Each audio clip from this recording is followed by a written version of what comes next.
नमस्ते, मैं हूं किशोर अजवाणी। घड़ी इशारा कर रही है 9 बजे रात का। वक्त 100 बात की एक बात का। 100 बात की एक बात में आज रामलला की प्रतिमा की प्राण प्रतिष्ठा के अगले ही दिन अयोध्या में राम भक्तों की भीड़ उमड़ पड़ी और लाखों लोगों ने रामलला के दर्शन किए।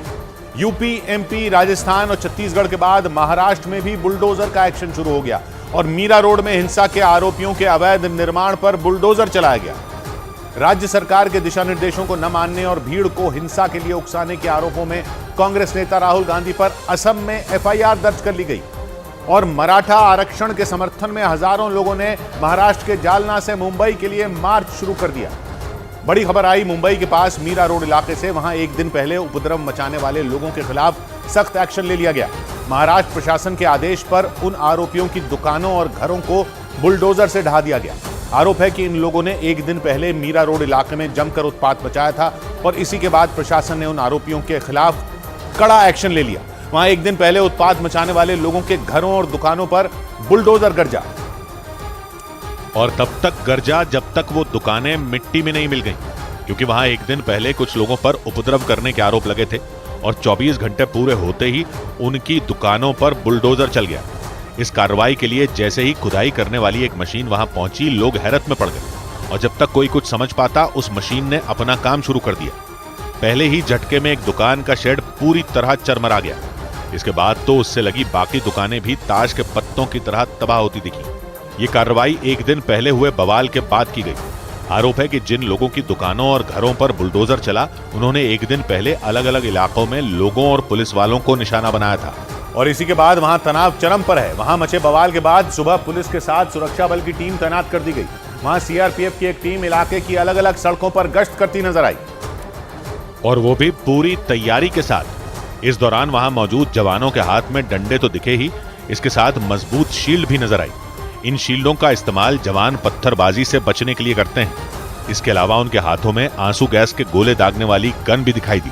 महाराष्ट्र पुलिस के साथ साथ सीआरपीएफ और रैपिड एक्शन फोर्स के जवानों को भी यहाँ पर तैनात किया गया है। इस दौरान कुछ जवानों के हाथों में बंदूकें भी नजर आईं। इसके लिए पहले तमाम जवानों को एक कतार में खड़ा किया गया और फिर उन्होंने पूरे इलाके में गश्त की। इस मार्च के जरिए पुलिस और सुरक्षा बल ने यह संदेश देने की कोशिश की कि अगर किसी ने अब मीरा रोड इलाके में हंगामा करने की कोशिश की तो उस पर कड़ा एक्शन लिया जाएगा, क्योंकि एक दिन पहले वहां जो बवाल हुआ था उससे पूरे देश में कोहराम मच गया। वहां कुछ उपद्रवियों ने उन गाड़ियों को निशाना बनाया था जिन पर भगवा झंडे लगे हुए थे। आरोप है कि वो लोग राम मंदिर प्राण प्रतिष्ठा कार्यक्रम से नाराज थे और इसी नाराजगी की वजह से उन्होंने रविवार की रात को भगवा झंडे लगी गाड़ियों में बुरी तरह तोड़फोड़ की थी। एक कार पर तो वो भीड़ इस तरह टूटी थी कि उसका हर एक शीशा चूर चूर कर दिया था। इस दौरान कई लोगों से मारपीट की बात भी सामने आई। हालत किया देखो, सब कांच तोड़ दिया पूरा। हैरत की बात तो ये रही कि जब इस बवाल को शांत कराने के लिए वहां पुलिस पहुंची थी तो उस पर भी जोरदार पत्थरबाजी की गई थी। इसी घटना के बाद मुंबई के पास मौजूद मीरा रोड इलाके में तनाव अपने चरम पर है। हालांकि इस मामले में कल ही 13 लोगों को गिरफ्तार कर लिया गया था और राज्य के डिप्टी सीएम देवेंद्र फडणवीस ने यह भरोसा भी दिया था कि महाराष्ट्र का माहौल बिगाड़ने की साजिश रचने वाले एक भी आरोपी को बख्शा नहीं जाएगा। इस बीच महाराष्ट्र के छत्रपति संभाजी नगर में दो पक्षों के बीच हुई मामूली झड़प इतनी बढ़ गई कि दोनों तरफ से पत्थर चलने लगे। बताया गया कि वहां दो गुटों के बीच किसी बात को लेकर बहस हुई जो देखते ही देखते बड़े हंगामे में बदल गई और फिर इस हंगामे को झड़प में बदलने में देर नहीं लगी। इसके बाद तो दोनों तरफ से पत्थरों की बारिश शुरू हो गई। मोबाइल निकालो। कभी एक तरफ से लोग हावी होते दिखे तो कभी दूसरी तरफ से पत्थरबाजी तेज होती नजर आई।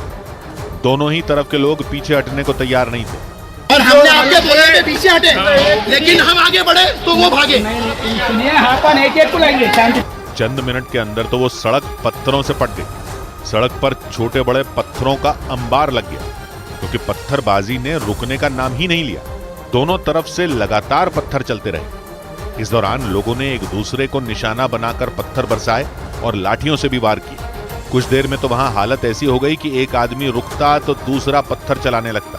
इस दौरान वो सभी लोग गुस्से से आग बबूला नजर आए और एक दूसरे को निशाना बनाने पर आमादा दिखाई दिए। हालांकि उनके बीच ये झड़प क्यों हुई इसका पता नहीं चल पाया, लेकिन जैसे ही ये बवाल बढ़ा फौरन वहां पुलिस भी पहुंच गई। हालांकि पुलिस के पहुंचने के बावजूद वहां पत्थरबाजी नहीं रुकी। हाथों में डंडे लिए पुलिस वाले दोनों तरफ के लोगों से रुकने की अपील करते रहे, लेकिन भीड़ ने रुकने का नाम ही नहीं लिया। जिसका असर यह हुआ कि पुलिस को आखिरकार वहां आंसू गैस के गोले दागने पड़े। पुलिस के सख्ती दिखाते ही हंगामा कर रहे लोग तितर बितर हो गए।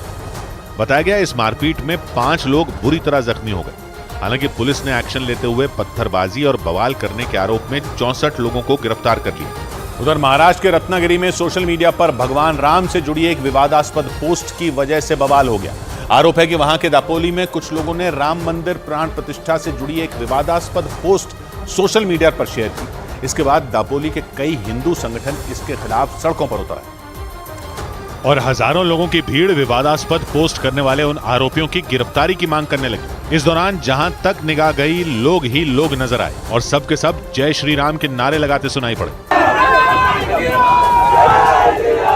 कुछ ही घंटों में यह बवाल ऐसा बढ़ा कि दापोली की सड़कों पर हुजूम इकट्ठा हो गया और सबकी मांग एक ही थी और वो ये कि सोशल मीडिया पर राम के खिलाफ विवादास्पद पोस्ट करने वाले उस शख्स की गिरफ्तारी की जाए। अपनी इसी मांग के साथ प्रदर्शन कर रहे लोगों ने पुलिस थाने को घेर लिया और थाने के सामने जुटी गुस्से से तमतमाई भीड़ को देखकर पुलिस के अधिकारियों के भी होश उड़ गए, क्योंकि उन लोगों के तेवर देखकर यह लग रहा था कि वो किसी भी कीमत पर अपने कदम पीछे नहीं लेने वाले। और हुआ भी कुछ ऐसा ही। जब पुलिस ने उन्हें आश्वासन देकर वहां से हटाने की कोशिश की तो उनमें कुछ लोग तो सड़क पर ही बैठ गए। दापोली में मचे इस हंगामे के बाद पुलिस भी एक्शन मोड में आ गई और उसने इस मामले में 2 लोगों को हिरासत में ले लिया। इस दौरान उनमें एक आरोपी ने जब माफी मांगने की कोशिश की तो भीड़ का गुस्सा और बढ़ गया। उसके लिए माफी मांगता हूं, इसके बाद ये सब नहीं होगा। इस दौरान प्रदर्शनकारी इस बात पर अड़ गए कि जब तक वो लड़का जय श्री राम नहीं बोलता उसे वहां से आगे जाने नहीं दिया जाएगा। हालांकि भीड़ के गुस्से को देखते हुए पुलिस वालों ने उस लड़के से पुलिस वैन के माइक पर ही जय श्री राम बुलवाया, तब जाकर मामला शांत हुआ। उधर आम लोगों के लिए खुलते ही राम मंदिर में लोगों की भीड़ उमड़ आई। पहले ही दिन अयोध्या में लाखों लोगों ने दर्शन किए। दर्शन के लिए रात के 3 बजे से ही राम मंदिर के मेन गेट पर लंबी लाइन लग गई। प्राण प्रतिष्ठा के अगले दिन आम लोगों के लिए राम मंदिर के कपाट सुबह 7 बजे खुले और रामलला के पहले दर्शन के लिए श्रद्धालुओं की भीड़ उमड़ आई। पहले ही दिन मंदिर में लाखों लोगों ने दर्शन किए। इतनी बड़ी संख्या में आए लोगों को संभालने में प्रशासन ने अपनी पूरी ताकत झोंकी। सुबह सुबह ही सैकड़ों श्रद्धालु मंदिर पहुंच गए। मंदिर के अंदर जाने की कोशिश में धक्का मुक्की भी हुई।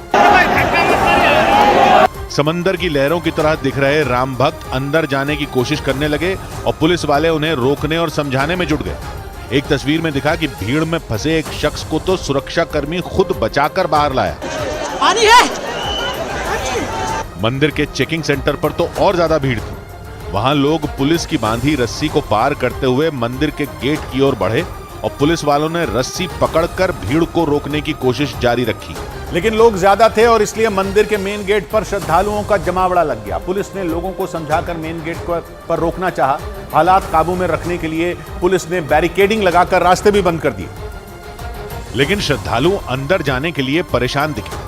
इस चक्कर में उनकी और पुलिस वालों की धक्का मुक्की भी हो गई, क्योंकि श्रद्धालु बैरिकेड हटाकर अंदर घुसने की कोशिश करते दिखे। एक बैरिकेड तो उन्होंने गिरा भी डाला और जब तक पुलिस समझ पाती गिरते पड़ते लोग अंदर बढ़ गए।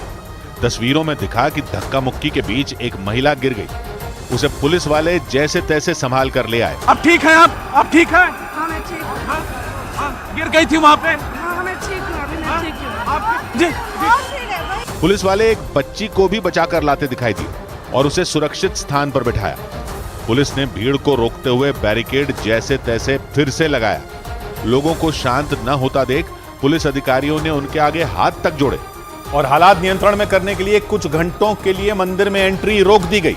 सुरक्षा व्यवस्था बनाए रखने के लिए मंदिर के आसपास 8000 सुरक्षा कर्मी तैनात किए गए। लोगों की भीड़ बढ़ती देखकर मंदिर के बाहर बैरिकेडिंग के आसपास पुलिस वालों की संख्या भी बढ़ा दी गई और मंदिर के एंट्री गेट पर बैरिकेडिंग के एक तरफ श्रद्धालुओं का हुजूम नजर आया और दूसरी तरफ उन्हें रोकने के लिए पुलिस वाले तैनात हो गए। ये पुलिस वाले पूरी ताकत से बैरिकेड पकड़कर खड़े थे, क्योंकि जरा सी चूक होती तो सैकड़ों श्रद्धालुओं की भीड़ किसी सैलाब की तरह मंदिर में घुस जाती। इसीलिए मंदिर के गेट पर पुलिस के बड़े बड़े अधिकारियों ने मोर्चा संभाल लिया। एडीजी पीयूष मोडिया ने खुद बैरिकेड पर चढ़कर लोगों से शांति बनाए रखने की अपील की। ये यहाँ पर एडीजी खुद पीयूष मोडिया पहुंचे हैं और ये लगातार अनाउंसमेंट ये कर रहे हैं कि आप लोग शांति बना के रखिए। दोपहर में मंदिर को कुछ घंटों के लिए बंद भी कर दिया गया। लोगों को समझाने के लिए मंदिर ट्रस्ट के लोग भी बाहर आ गए और अयोध्या के कलेक्टर ने भी लोगों से अपील की कि वो संयम बरते। उन्होंने लोगों से अपील की कि वो रामलला के दर्शन के लिए धीरे धीरे अयोध्या पहुंचे।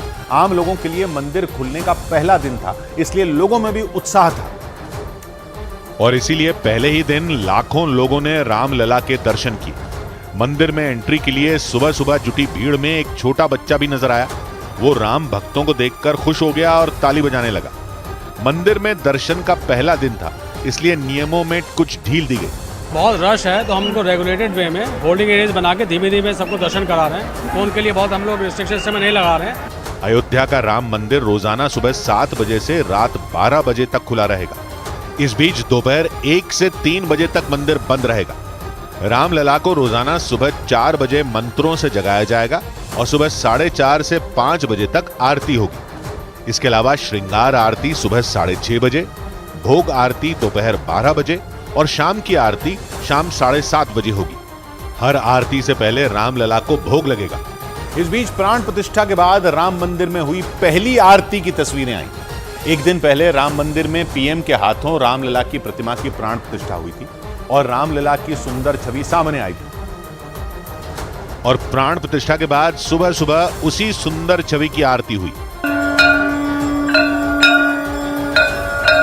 आरती से पहले शंख और घंटी बजाई गई और फिर रामलला की प्रतिमा के आगे लगा पर्दा हटा। फिर पुजारी ने प्राण प्रतिष्ठा के बाद रामलला की पहली आरती की।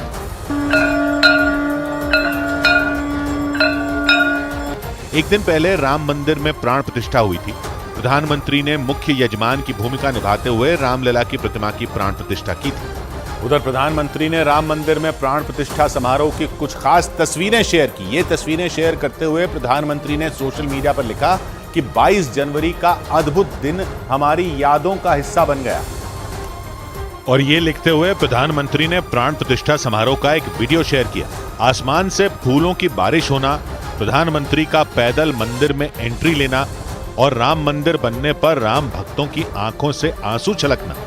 इस वीडियो में 22 जनवरी के हर खास पल को शामिल किया गया।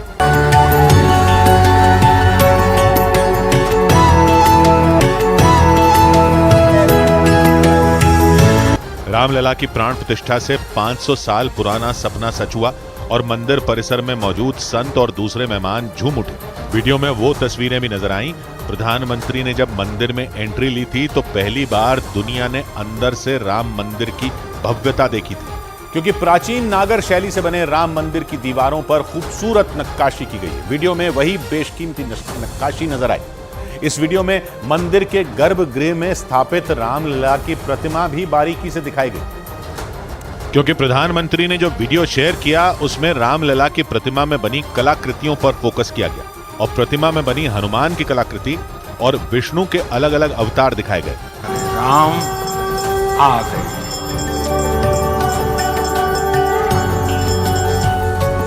वीडियो में प्रधानमंत्री का गर्भगृह में मुख्य यजमान के रूप में पूजा करना और मंदिर परिसर में हो रहे जश्न की झलकियां दिखाई गईं। सचिन तेंदुलकर, रजनीकांत और टीवी शो रामायण में सीता की भूमिका निभाने वाली दीपिका चिखलिया की भावनाएं भी वीडियो का हिस्सा बनी। मंदिर के आंदोलन का हिस्सा रही साध्वी रितंभरा की आंखों से छलके आंसू भी नजर आए। राम प्रवाह है, राम प्रभाव है, राम नीति भी है, राम नीति भी है। करीब 3 मिनट के इस वीडियो में रामलला की प्राण प्रतिष्ठा के दौरान उमड़ा हर भाव दिखा। इसे शेयर करते हुए पीएम ने लिखा, 22 जनवरी का दिन हमारी यादों का हिस्सा बन चुका है। इस बीच अयोध्या पहुंचे श्रद्धालुओं ने उत्तर प्रदेश के आला अधिकारियों की मौजूदगी में रामलला के दर्शन किए। प्राण प्रतिष्ठा के अगले दिन मंदिर में आम लोगों को दर्शन करवाने के लिए खुद special DG law and order मौजूद रहे और उनके साथ यूपी के प्रमुख सचिव गृह संजय प्रसाद ने भी रामलला के दर्शन में लोगों की मदद की। उत्तर प्रदेश के इन दोनों बड़े अधिकारियों ने श्रद्धालुओं को रामलला के दर्शन में मदद की। भीड़ ज्यादा थी, इसलिए श्रद्धालुओं को ज्यादा समय रुकने नहीं दिया गया। पुलिस वालों ने ये बात नरमी से लोगों को समझाई। यूपी के प्रमुख सचिव गृह संजय प्रसाद तो लोगों को जय श्री राम बोलते हुए आगे बढ़ने के लिए कहते रहे। धक्का मुक्की ना हो और लोग रामलला के दर्शन करने का मौका न गंवा दें, इस बात का भी ख्याल रखा गया। पुलिस कर्मियों के घेरे के बीच लोगों ने भी लाइन से रामलला के दर्शन किए और आगे बढ़ते गए। राम मंदिर पहली बार आम लोगों के लिए खुला और उत्तर प्रदेश सरकार ने लोगों की भावना का ख्याल रखते हुए उनकी सुविधा का ख्याल रखा। और खुद मुख्यमंत्री योगी आदित्यनाथ ने अयोध्या की सुरक्षा व्यवस्था पर नजर रखी। इसके लिए उन्होंने हेलीकॉप्टर से अयोध्या का हवाई सर्वेक्षण भी किया। उन्होंने अधिकारियों से भीड़ संभालने के इंतजामों पर चर्चा की और हेलीकॉप्टर से अयोध्या का निरीक्षण किया। ऊपर योगी आदित्यनाथ का हेलीकॉप्टर उड़ा और नीचे अयोध्या की सड़कों पर सुरक्षा बल ने फ्लैग मार्च निकाला। सारी हलचल राम मंदिर के आसपास हुई। मुख्यमंत्री योगी आदित्यनाथ के हेलीकॉप्टर ने राम मंदिर के ऊपर कई बार चक्कर लगाया। हेलीकॉप्टर बहुत नीचे से उड़ा। इस हवाई सर्वेक्षण के दौरान मंदिर में भक्तों का आना जाना चलता रहा। पुलिस और बाकी सुरक्षा कर्मी भी सावधान नजर आए। ये सारी व्यवस्था इसलिए की गई ताकि भक्त राम मंदिर में दर्शन कर पाएं। मुख्यमंत्री योगी आदित्यनाथ ने खुद हर इंतजाम पर नजर रखी। अयोध्या में यूपी के special DG law and order और प्रमुख सचिव गृह भी पहुंच गए और अपनी देखरेख में श्रद्धालुओं को रामलला के दर्शन करवाए। उधर अयोध्या में राम मंदिर के गर्भगृह में विराजे रामलला को पहनाए गए गहनों को लखनऊ के हर सहायमल श्यामलाल ज्वेलर्स ने तैयार किया। ये पता चला रामलला की प्रतिमा को 14 किलो सोने और 18,000 से ज्यादा हीरों से सजाया गया। एक रोज पहले प्रधानमंत्री नरेंद्र मोदी ने रामलला की प्राण प्रतिष्ठा की और उसके बाद रामलला की पहली झलक सामने आई। श्री राम के बाल स्वरूप की इस प्रतिमा को देखने के बाद हर कोई मंत्रमुग्ध हो गया। सोने और हीरे के आभूषणों से प्रतिमा को इस तरह से सजाया गया कि लोग चाहकर भी अपनी नजरें नहीं हटा सके। जानकारी के मुताबिक रामलला को पहनाए गए सारे गहने लखनऊ के हर सहायमल श्यामलाल ज्वेलर्स ने बनाए हैं। जो जानकारी दी गई उसके मुताबिक रामलला का पूरा मुकुट शुद्ध सोने का है और उसमें हीरे, माणिक्य और पन्ने जड़े हैं। लगभग 14 किलो सोना लगा है। करीब अगर मेरी गिनती सही हो तो 18,500 हीरे लगे हैं। करीब 3,000 माणिक लगे हैं और 650 पन्ने भी लगे। बताया गया कि रामलला के लिए आभूषण डिजाइन करने के लिए 2 दिन का वक्त लगा। इसके बाद 70 कारीगरों ने दिन रात एक करके श्री राम के बाल स्वरूप के लिए दिव्य और अलौकिक आभूषण तैयार किए। मुकुट के अलावा कान के कुंडल, गले का हार, हाथों के लिए कंगन, कमरबंद और पैरों की पैजनियां समेत कई आभूषण बनाए गए। उधर असम के गुवाहाटी में राहुल गांधी की भारत जोड़ो न्याय यात्रा के दौरान कांग्रेस कार्यकर्ताओं की पुलिस से झड़प हो गई। पूरा बवाल तब हुआ जब राहुल गांधी अपने काफिले को गुवाहाटी शहर के बीच से ले जाने लगे। इसके बाद पुलिस ने उन्हें रोक दिया और इसी बात से नाराज होकर कांग्रेस कार्यकर्ताओं ने पुलिस के बैरिकेड ही उखाड़ दिए। वहां मौजूद पुलिस के जवानों ने हालात संभालने की कोशिश की, लेकिन कांग्रेस के उग्र समर्थकों के सामने उनकी एक न चली। जो वीडियो सामने आया उसमें कांग्रेस के कार्यकर्ता सड़क पर लगाए गए बांस के बैरिकेड को हटाने में जुटे दिखे, जबकि पुलिस के कई जवान बैरिकेड को सड़क पर रखने की कोशिश करते हुए उन लोगों को पीछे धकेलते रहे। एक तरफ से प्रदर्शनकारियों ने बांस के बैरिकेड को उठा रखा था तो दूसरी तरफ से पुलिस के जवानों ने उसे पकड़ रखा था। इसी वजह से बांस का एक बड़ा बैरिकेड हवा में झूलता रहा। इस घटना के दौरान वहां राहुल गांधी भी मौजूद रहे, जो एक बस की छत से इस पूरे बवाल को देखते रहे। इसी दौरान पुलिस ने हालात संभालने के लिए हंगामा कर रहे लोगों पर लाठीचार्ज कर दिया। इसके बाद तो वहां भगदड़ मच गई और पुलिस की लाठी से बचने के लिए कई लोग जान बचाकर भागने लगे। कांग्रेस के कुछ समर्थक सड़क पर गिर गए, कुछ को पुलिस ने हिरासत में ले लिया। इस घटना के बाद राहुल गांधी ने पुलिस पर जानबूझकर उनकी यात्रा रोकने का आरोप लगाया और इसी वजह से कांग्रेस के कार्यकर्ताओं का गुस्सा पुलिस पर फूट पड़ा। जानकारी के मुताबिक राहुल गांधी अपने काफिले के साथ गुवाहाटी शहर के बीच से गुजरना चाहते थे, लेकिन पुलिस ने वर्किंग डे यानी काम का दिन होने की वजह से यात्रा को शहर के अंदर से गुजरने की मंजूरी नहीं दी। पुलिस की तरफ से ये दलील दी गई कि यात्रा शहर में गई तो ट्रैफिक व्यवस्था बिगड़ जाएगी। इसी वजह से प्रशासन ने रैली को नेशनल हाईवे से जाने का निर्देश दिया और गुवाहाटी शहर के अंदर जाने वाली सड़क पर बैरिकेड लगा दिए। इसी के बाद कांग्रेस के समर्थक पुलिस से भिड़ गए। उन्होंने पुलिस की बैरिकेडिंग को ही तोड़ दिया। राहुल गांधी ने आरोप लगाया कि उनकी यात्रा को असम सरकार के इशारे पर जानबूझकर शहर के अंदर नहीं जाने दिया गया। उन्होंने ये भी दावा किया कि हाल ही में बजरंग दल और बीजेपी के अध्यक्ष जेपी नड्डा की रैली को शहर से गुजरने की इजाजत दी गई थी और इसी वजह से यह पूरा बवाल हुआ। राहुल गांधी ने दावा किया कि कांग्रेस के कार्यकर्ताओं ने कानून नहीं तोड़ा, बल्कि उन्होंने सड़क से सिर्फ पुलिस के बैरिकेड हटाए। इस हंगामे के बाद असम के मुख्यमंत्री हेमंत बिस्व शर्मा के निर्देश पर गुवाहाटी में राहुल गांधी के खिलाफ एफआईआर दर्ज कर ली गई और आरोप लगाया कि उनके इशारे पर ही कांग्रेस कार्यकर्ताओं ने यह पूरा बवाल किया। गुवाहाटी में हुई इस घटना के बाद हेमंत बिस्व शर्मा ने सोशल मीडिया प्लेटफॉर्म एक्स पर राहुल गांधी पर हमला बोला। उन्होंने कांग्रेस के इस बवाल को नक्सली गतिविधि तक बता दिया। इस पूरे हंगामे के बाद हेमंत बिस्व शर्मा ने असम पुलिस को राहुल गांधी के खिलाफ भीड़ को उकसाने के लिए एफआईआर दर्ज करने के निर्देश दे दिए। यही नहीं, सोशल मीडिया पर पोस्ट किए गए कांग्रेस के वीडियो को सबूत के तौर पर इस्तेमाल करने का भी उन्होंने आदेश दिया। इस घटना से पहले राहुल गांधी ने असम के जोरहाट में छात्रों को संबोधित कर राज्य सरकार पर जमकर हमला बोला। आपको नॉर्थ ईस्ट के स्टूडेंट्स को, हिंदुस्तान के स्टूडेंट्स को गुलाम बनाने की कोशिश की जा रही है। इस दौरान उन्होंने ये भी आरोप लगाया कि केंद्र सरकार के इशारे पर राज्य सरकार जानबूझकर उन्हें छात्रों से मिलने नहीं दे रही। इस बीच कर्नाटक की राजधानी बेंगलुरु में कांग्रेस कार्यकर्ताओं ने असम की हेमंत बिस्व शर्मा सरकार के खिलाफ जोरदार प्रदर्शन किया। एक रोज पहले असम के नगांव में राहुल गांधी को मंदिर जाने से रोक दिया गया था और उसी के विरोध में कांग्रेस कार्यकर्ताओं ने बेंगलुरु में असम सरकार के खिलाफ प्रदर्शन किया। एक रोज पहले भारत जोड़ो न्याय यात्रा के 9वें दिन राहुल गांधी अपने काफिले के साथ असम के नगांव पहुंचे थे। वो वहां शंकर देव मंदिर में दर्शन के लिए आए थे, लेकिन बीच रास्ते में ही पुलिस ने उन्हें रोक दिया।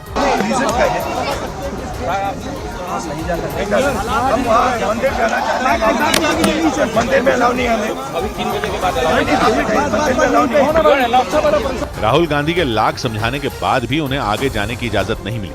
वो बार बार पुलिस अधिकारियों से ये पूछते रहे कि आखिर किस वजह से उन्हें मंदिर जाने से रोका गया। मेरे आप मुझसे बात कीजिए, आपने परमिशन दिया, उन्होंने मुझे इनवाइट किया, मैं वहाँ हाथ जोड़ना चाह रहा हूँ, हाथ जोड़ना चाहता हूँ, मैंने क्या गलती की है? कांग्रेस का दावा है कि 11 जनवरी को राहुल गांधी को मंदिर आने का न्योता मिला था। 22 जनवरी को सुबह 7 बजे मंदिर पहुंचने की बात भी तय हुई थी। लेकिन कांग्रेस का आरोप है कि कानून व्यवस्था बिगड़ने का बहाना बनाकर पुलिस ने राहुल गांधी को मंदिर जाने से रोक दिया। इसके बाद विरोध जताने के लिए राहुल गांधी कांग्रेस के तमाम नेताओं और कार्यकर्ताओं के साथ सड़क पर ही धरने पर बैठ गए और राज्य की हेमंत बिस्व शर्मा सरकार के खिलाफ मोर्चा खोल दिया। असम के नगांव से जो तस्वीरें सामने आई, उनमें एक तस्वीर में कांग्रेस के कई कार्यकर्ता सड़क पर प्रदर्शन करते नजर आए। इस दौरान राहुल गांधी, जयराम रमेश और केसी वेणुगोपाल समेत कई नेता वहां खड़े दिखाई दिए, लेकिन थोड़ी देर बाद राहुल गांधी भी सड़क पर धरना देने बैठ गए। इस दौरान कांग्रेस के समर्थक ताली बजाते हुए गीत गाकर राज्य सरकार का विरोध करते रहे। बाकी कोई भी जा सकता है, सिर्फ राहुल गांधी नहीं जा सकते हैं। ये बड़ी अफसोसजनक बात है और चिंताजनक बात है। सड़क पर कांग्रेस के इस धरना प्रदर्शन से वहां जैम जैसे हालात बन गए। धरना खत्म करने के लिए पुलिस अधिकारियों ने राहुल गांधी और दूसरे नेताओं को समझाने की भी कोशिश की, लेकिन इसके बाद भी वहां कांग्रेस का प्रदर्शन जारी रहा। इधर खबर है कि संसद की सुरक्षा का जिम्मा सीआईएसएफ को भी दे दिया गया। सूत्रों के हवाले से खबर है कि गृह मंत्रालय ने संसद के बजट सत्र की सुरक्षा के लिए सीआईएसएफ के 140 जवानों की एक टीम की मंजूरी दी है। खबर है कि संसद परिसर में ये टीम दिल्ली पुलिस और सीआरपीएफ की मदद करेगी। नए संसद भवन के अलावा पुराने संसद भवन की सुरक्षा भी उन्हीं के हवाले होगी। संसद के शीतकालीन सत्र में घुसपैठ की घटना के बाद वहां की सुरक्षा बढ़ा दी गई है। संसद का बजट सत्र 31 जनवरी से शुरू हो रहा है। दिल्ली के कर्तव्य पथ पर होने वाली गणतंत्र दिवस परेड की फुल ड्रेस रिहर्सल की गई। विजय चौक से लाल किले तक हुई इस रिहर्सल में अर्धसैनिक बल के अलावा दिल्ली पुलिस के कई जवान भी शामिल हुए। प्रधानमंत्री नरेंद्र मोदी ने सुभाष चंद्र बोस की जयंती पर उन्हें श्रद्धांजलि दी। पुराने संसद भवन के सेंट्रल हॉल में हुए इस कार्यक्रम में लोकसभा अध्यक्ष ओम बिरला और कांग्रेस अध्यक्ष मल्लिकार्जुन खड़गे भी मौजूद रहे। इस दौरान प्रधानमंत्री ने कुछ बच्चों से मुलाकात कर उनसे बातचीत भी की। उधर बिहार के अररिया में एक निजी बैंक में हुई 90 लाख रुपए की लूट की खबर से पूरे बिहार में सनसनी फैल गई। हेलमेट पहने हुए 3 बदमाश बैंक में घुसे और बंदूक दिखाकर उस बैंक में मौजूद लोगों को डराने लगे। बंदूक देखकर कुछ लोगों ने हाथ खड़े कर दिए तो कुछ लोग जहां थे वहीं खड़े रह गए। इस दौरान उनमें एक बदमाश उस बैंक के कैशियर के पास गया और उसका फोन उठा लिया। इसके बाद उन बदमाशों ने बंदूक की नोक पर वहां मौजूद सभी लोगों को एक जगह इकट्ठा किया और उस बैंक के एक कमरे में बंद कर दिया। इसके बाद उन्होंने उस बैंक से 90 लाख रुपए की लूट की और फिर खुद पुलिस को फोन कर इस लूट के बारे में बता दिया। लेकिन जब तक पुलिस वहां पहुंची वो दोनों बदमाश वहां से भाग निकले। आरोप है कि इस लूट के दौरान उन बदमाशों ने कैशियर के पैर पर 2 बार गोली भी चलाई थी और जाने से पहले लुटेरे बैंक के कर्मचारियों और बैंक में आए ग्राहकों को लॉकर में कैद करके चले गए। यानी बैंक के जिस लॉकर में कैश रखा जाता है उसी लॉकर को बैंक के कर्मचारियों के लिए जेल बना दिया गया, जिसे देखकर पुलिस वालों के होश उड़ गए। पुलिस की टीम जब बैंक में पहुंची तो लॉकर में मौजूद लोगों को देखकर हैरान रह गई। छोटे से लॉकर में दर्जनों लोग कैद थे। फौरन ताला खोलकर लोगों को बाहर निकाला गया। बैंक के ग्राहकों में बड़ी संख्या में महिलाएं भी शामिल थी। कई महिलाएं तो बच्चों को साथ लेकर पहुंची थी, लेकिन उनकी तकलीफ खत्म नहीं हुई, बल्कि पुलिस अधिकारियों ने जांच करने के लिए सभी लोगों को फर्श पर बैठा दिया। पुलिस ने सीसीटीवी वीडियो की जांच करने के साथ ही बैंक में मौजूद लोगों से पूछताछ शुरू कर दी। काफी देर तक पुलिस के अफसर बैंक के चप्पे चप्पे की तलाशी लेते रहे, लेकिन दिन दहाड़े इतनी बड़ी लूट की घटना ने पुलिस के होश उड़ा दिए। फौरन अररिया के तमाम बड़े पुलिस अधिकारी बैंक में पहुंच गए और जांच तेज कर दी। अररिया के एसपी ने फौरन जिले की एक क्विक रिस्पांस टीम और 2 पेट्रोलिंग टीमों को सस्पेंड कर दिया। सस्पेंड किए गए पुलिस वालों पर घटना के वक्त लापरवाही बरतने का आरोप लगा, जबकि घटना की जांच के लिए फौरन एक एसआईटी का गठन कर दिया गया। पुलिस की शुरुआती जांच के मुताबिक भले ही सीसीटीवी वीडियो में 2 हेलमेट पहने लुटेरे दिख रहे हों, लेकिन लूट को अंजाम देने वालों में कुल 6 लोग शामिल थे। लेकिन अब तक सीसीटीवी वीडियो होने के बावजूद अररिया पुलिस लुटेरों का चेहरा पता नहीं लगा पाई है। सूत्रों के मुताबिक पुलिस बैंक के किसी कर्मचारी की मिलीभगत की थ्योरी पर भी काम कर रही है। इधर प्रधानमंत्री ने राम मंदिर समारोह की कुछ तस्वीरें साझा की। प्रधानमंत्री नरेंद्र मोदी ने सोशल मीडिया प्लेटफॉर्म एक्स पर अयोध्या में हुए प्राण प्रतिष्ठा समारोह की कई तस्वीरें शेयर की। उन्होंने राम मंदिर के बाहर और गर्भगृह की भी तस्वीरें पोस्ट की। प्रधानमंत्री ने 22 जनवरी के समारोह को कभी न भूलने वाला दिन बताया। सुप्रीम कोर्ट में मथुरा के कृष्ण जन्मभूमि शाही ईदगाह विवाद मामले की सुनवाई 29 जनवरी को होगी। अदालत ने पिछली सुनवाई में शाही ईदगाह के सर्वे पर अगले आदेश तक रोक लगा दी थी। दिल्ली नगर निगम की मेयर शैली ओबरॉय ने दुकानों से सीलिंग हटाने को लेकर एमसीडी के कमिश्नर को एक खत लिखा। उन्होंने जल्द से जल्द दुकानों से सीलिंग हटाने का निर्देश दिया। 2017 से दिल्ली के 9 अलग अलग बाजारों की करीब 180 दुकानें सील हैं। उधर मध्य प्रदेश के उमरिया में 2 लड़कों को सरेआम सड़क पर पिटवाने के आरोप में एक एसडीएम को निलंबित कर दिया गया। आरोप है कि एसडीएम ने महज इतनी सी बात पर उन 2 लड़कों को पिटवा दिया क्योंकि उन्होंने एसडीएम की गाड़ी को ओवरटेक किया था, और ऐसा करते ही एसडीएम की गाड़ी ने आगे निकलकर उन्हें रोक लिया। आरोप है कि इसके बाद उन दोनों लड़कों की पिटाई शुरू कर दी गई। इस घटना के वायरल हुए वीडियो में एक आदमी उन लड़कों की गाड़ी पर डंडे बरसाता नजर आया, जबकि दूसरा आदमी वहां मौजूद एक लड़के को पीटता दिखाई दिया। इस दौरान वहां खड़े बाकी 2 लोग उस लड़के को धमकाते दिखे। वहां जो दूसरी गाड़ी खड़ी थी उसके शीशे पर लाल रंग से एसडीएम लिखा दिखाई दिया। आरोप है कि एसडीएम की गाड़ी को ओवरटेक करने की वजह से वो भड़क गए और इसी वजह से उन्होंने बीच सड़क पर दोनों लड़कों की पिटाई करवा दी। इतना ही नहीं, उनकी गाड़ी के सभी शीशों को भी तोड़ दिया गया। हालांकि वीडियो सामने आने के बाद आरोपी एसडीएम को निलंबित कर दिया गया। इधर मराठा आरक्षण के मुद्दे पर महाराष्ट्र में माहौल एक बार फिर गर्मा गया। आरक्षण की मांग को लेकर हजारों की संख्या में लोग महाराष्ट्र के जालना से मुंबई के लिए निकल पड़े और ऐसा लगा मानो जालना की सड़क पर जन सैलाब उमड़ पड़ा हो। इस विरोध यात्रा में शामिल लोगों के हाथों में केसरिया झंडा दिखाई दिया। झंडे को लहराते हुए ये लोग लगातार नारेबाजी करते नजर आए, जबकि कुछ लोग हाथों में मराठा आरक्षण के मुद्दे से जुड़ा पोस्टर लेकर चलते दिखाई दिए, जिस पर छत्रपति शिवाजी के साथ मराठा आरक्षण का मुद्दा उठाने वाले मनोज जरांगे पाटिल की तस्वीर बनाई गई थी। 20 जनवरी से जालना से मराठा आरक्षण की मांग वाली इस यात्रा की शुरुआत हुई थी और 26 जनवरी तक इसके मुंबई पहुंचने की उम्मीद है। इस दौरान जालना से मुंबई के बीच की 407 किलोमीटर की दूरी तय करने का लक्ष्य है। यात्रा में शामिल लोगों की मांग है कि मराठा समुदाय को ओबीसी का दर्जा देकर आरक्षण दिया जाए। इससे पहले 25 अक्टूबर 2023 को भी मनोज जरांगे पाटिल ने जालना में भूख हड़ताल की थी।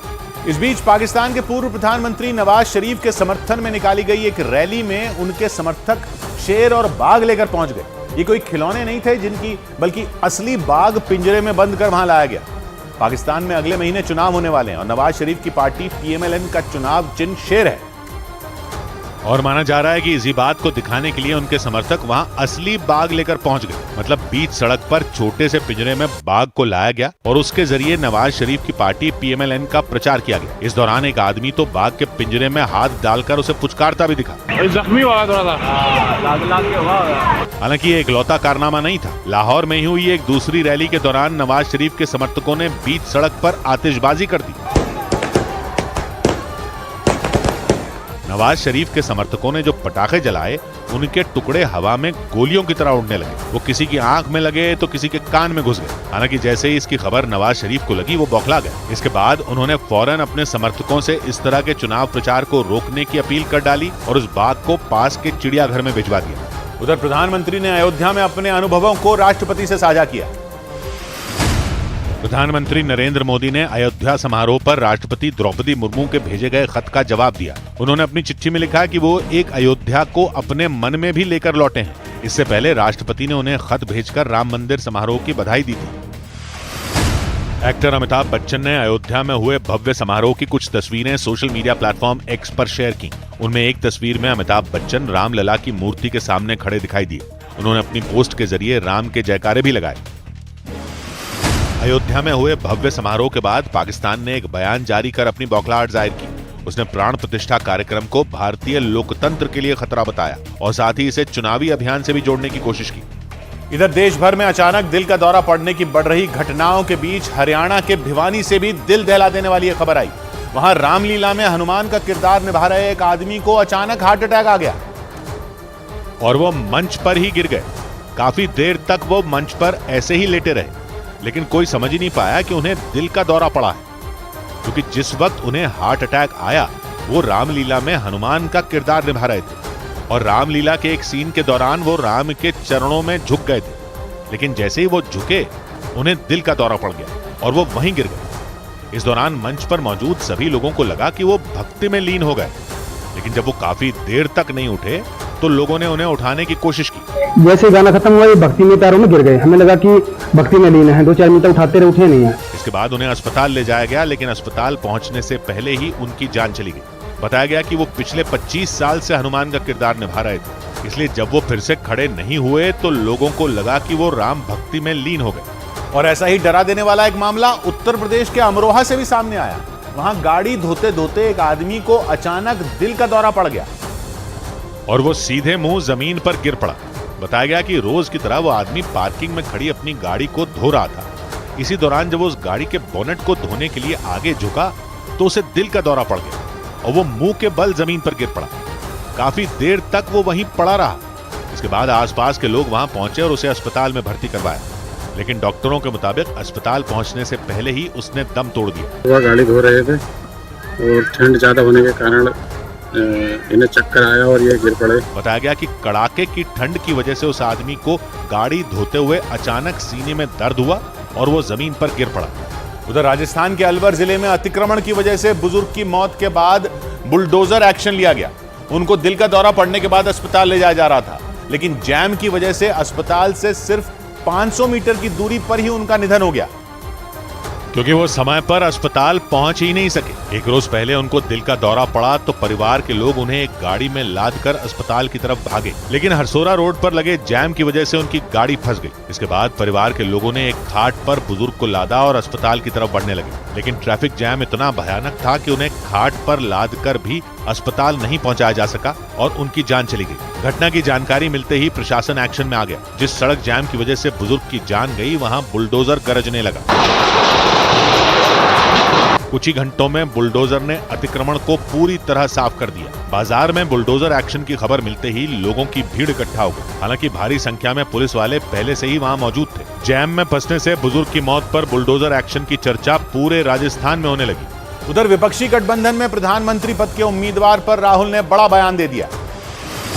विपक्षी गठबंधन में प्रधानमंत्री के चेहरे के मुद्दे पर राहुल गांधी ने बड़ा बयान दिया। उन्होंने साफ कर दिया कि प्रधानमंत्री पद के उम्मीदवार के बिना ही विपक्षी गठबंधन लोकसभा का चुनाव लड़ेगा। What happens after the election, India will discuss and decide.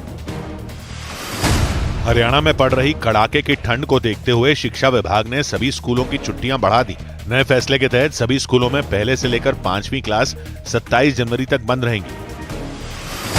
Lucknow में सुबह उत्तर प्रदेश स्थापना दिवस समारोह का आयोजन किया जाएगा। इस मौके पर 2 लोगों को उत्तर प्रदेश गौरव सम्मान दिया जाएगा। इसके लिए चंद्रयान 3 मिशन की डायरेक्टर रही लखनऊ की ऋतु करिधल श्रीवास्तव और कानपुर के कारोबारी नवीन तिवारी को चुना गया है।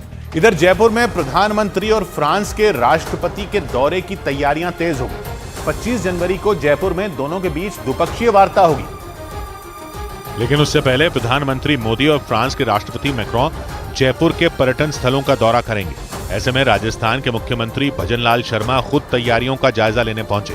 उप मुख्यमंत्री दिया कुमारी के साथ सीएम हवा महल इलाके का दौरा करते नजर आए। इस दौरान उन्हें देखने के लिए वहां लोगों की भीड़ लग गई। जयपुर के प्रमुख पर्यटन केंद्र है, वहां पर एक दौरा करेंगे और उसमें से एक हवा महल भी है। 25 जनवरी को होने वाली द्विपक्षीय वार्ता से पहले प्रधानमंत्री के साथ मैक्रोन हवा महल, आमेर का किला और सिटी पैलेस का दौरा करेंगे और द्विपक्षीय वार्ता खत्म होने के बाद रामबाग पैलेस में डिनर करेंगे। ऐसे में प्रधानमंत्री के दौरे से पहले मुख्यमंत्री भजनलाल शर्मा ने पूरे रूट पर किए जा रहे इंतजामों की जानकारी ली और अधिकारियों को जरूरी निर्देश दिए। इधर राजस्थान के डूंगरपुर में एक राम मंदिर परिसर में खुदाई के दौरान हनुमान की एक मूर्ति मिली। पुलिस के मुताबिक वहां एक लड़के को यह सपना आया था कि उस राम मंदिर में हनुमान की एक मूर्ति दबी हुई है और इसके बाद उस लड़के की बताई जगह पर प्रशासन की मौजूदगी में खुदाई करवाई गई और फिर जैसा उसने अपने सपने में देखने का दावा किया था ठीक वैसा ही हुआ। वहां से भगवान हनुमान की एक मूर्ति निकल आई। इसके बाद तो वहां लोगों की भीड़ जमा हो गई और लोग इसे चमत्कार बताते हुए वहां पूजा करने लगे। पुलिस ने बताया कि वहां उस लड़के ने दावा किया कि उसके सपने में राम आए थे और उन्होंने मंदिर परिसर में बजरंग बली की मूर्ति होने की बात उसे बताई।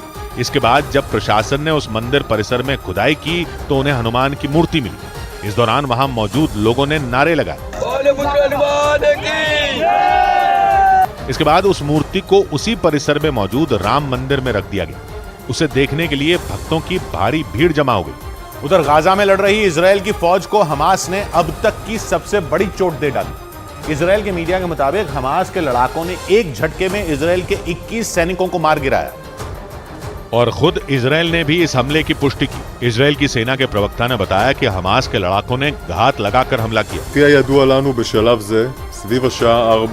इजराइल के मीडिया के मुताबिक यह हमला उस वक्त किया गया जब इजराइल के वो सैनिक गाजा में एक इमारत को उड़ाने के लिए उसमें बम लगा रहे थे। दावा किया गया कि इसी दौरान वहां हमास के लड़ाकों ने रॉकेट लॉन्चर की मदद से जोरदार धमाका कर दिया, जिसकी वजह से वो इमारत इजरायली सैनिकों के ऊपर ही गिर गई और इमारत के नीचे दबने से 21 सैनिकों की मौत हो गई। इजराइल के मीडिया के मुताबिक गाजा पर हुए हमले के बाद इजराइल की फौज को एक दिन में ये सबसे बड़ा नुकसान हुआ और इसके साथ ही हमास के हमलों में जान गंवाने वाले इजरायली सैनिकों का आंकड़ा 550 को पार कर गया। लेकिन इस झटके के बाद भी इजराइल के तेवर ढीले नहीं पड़े।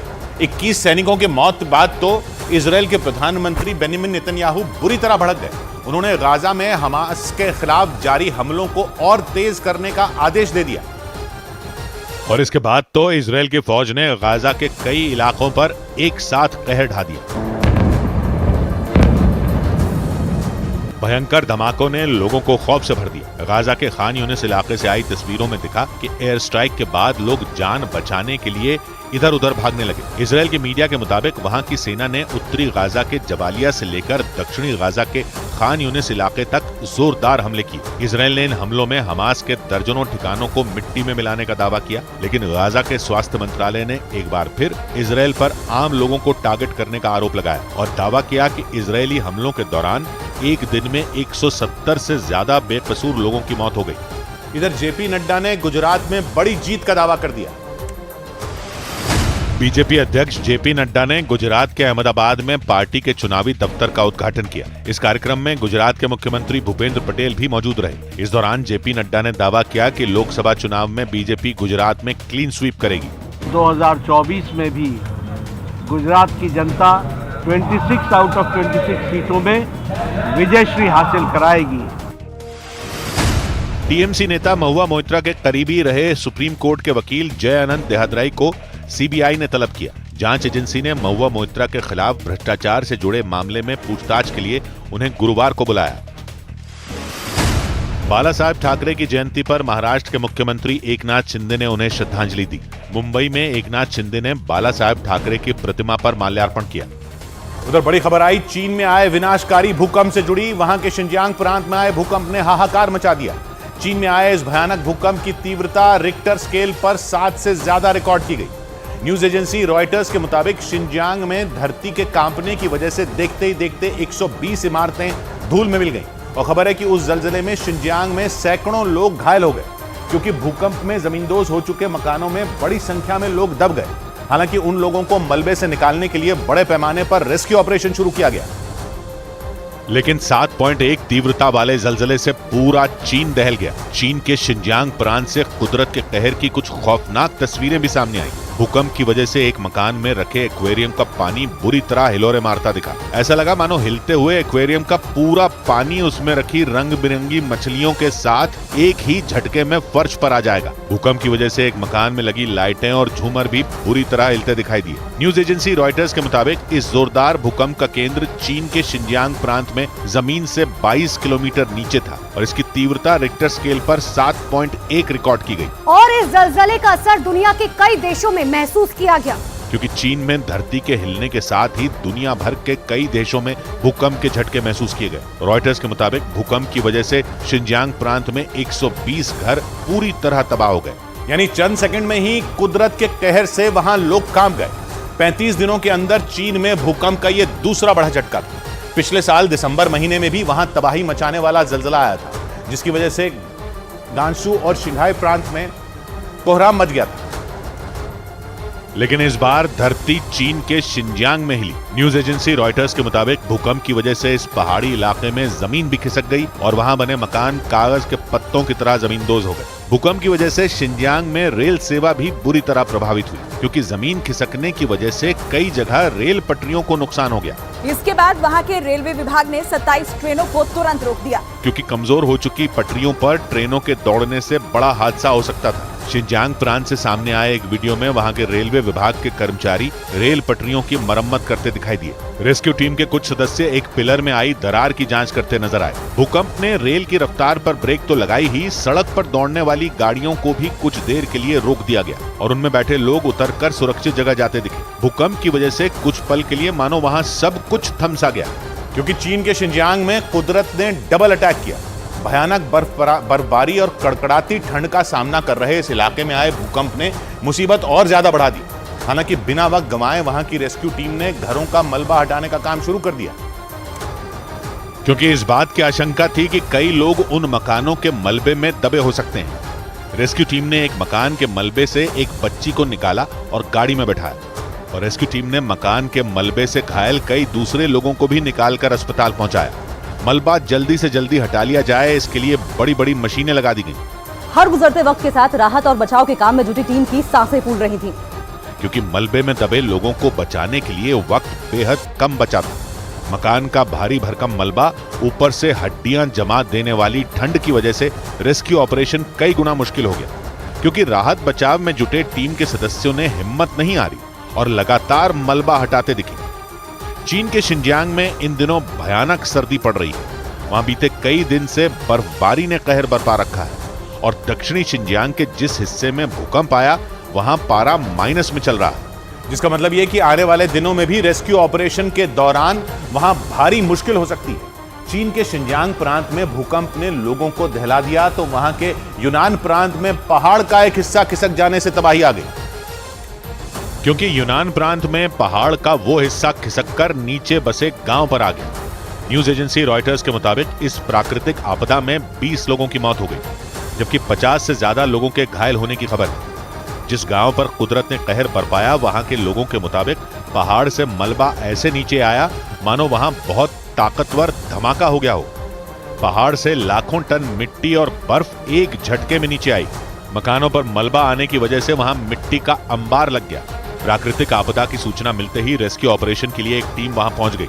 राहत बचाव के काम में जुटे सदस्य हाथों से और मशीनों के जरिए मलबा हटाते दिखे। चीन के यूनान प्रांत में भी इस वक्त भयानक बर्फबारी हो रही है। पहाड़ बर्फ से लदे हैं। रेस्क्यू ऑपरेशन के दौरान घरों की छतों पर बर्फ की मोटी परत जमी नजर आई।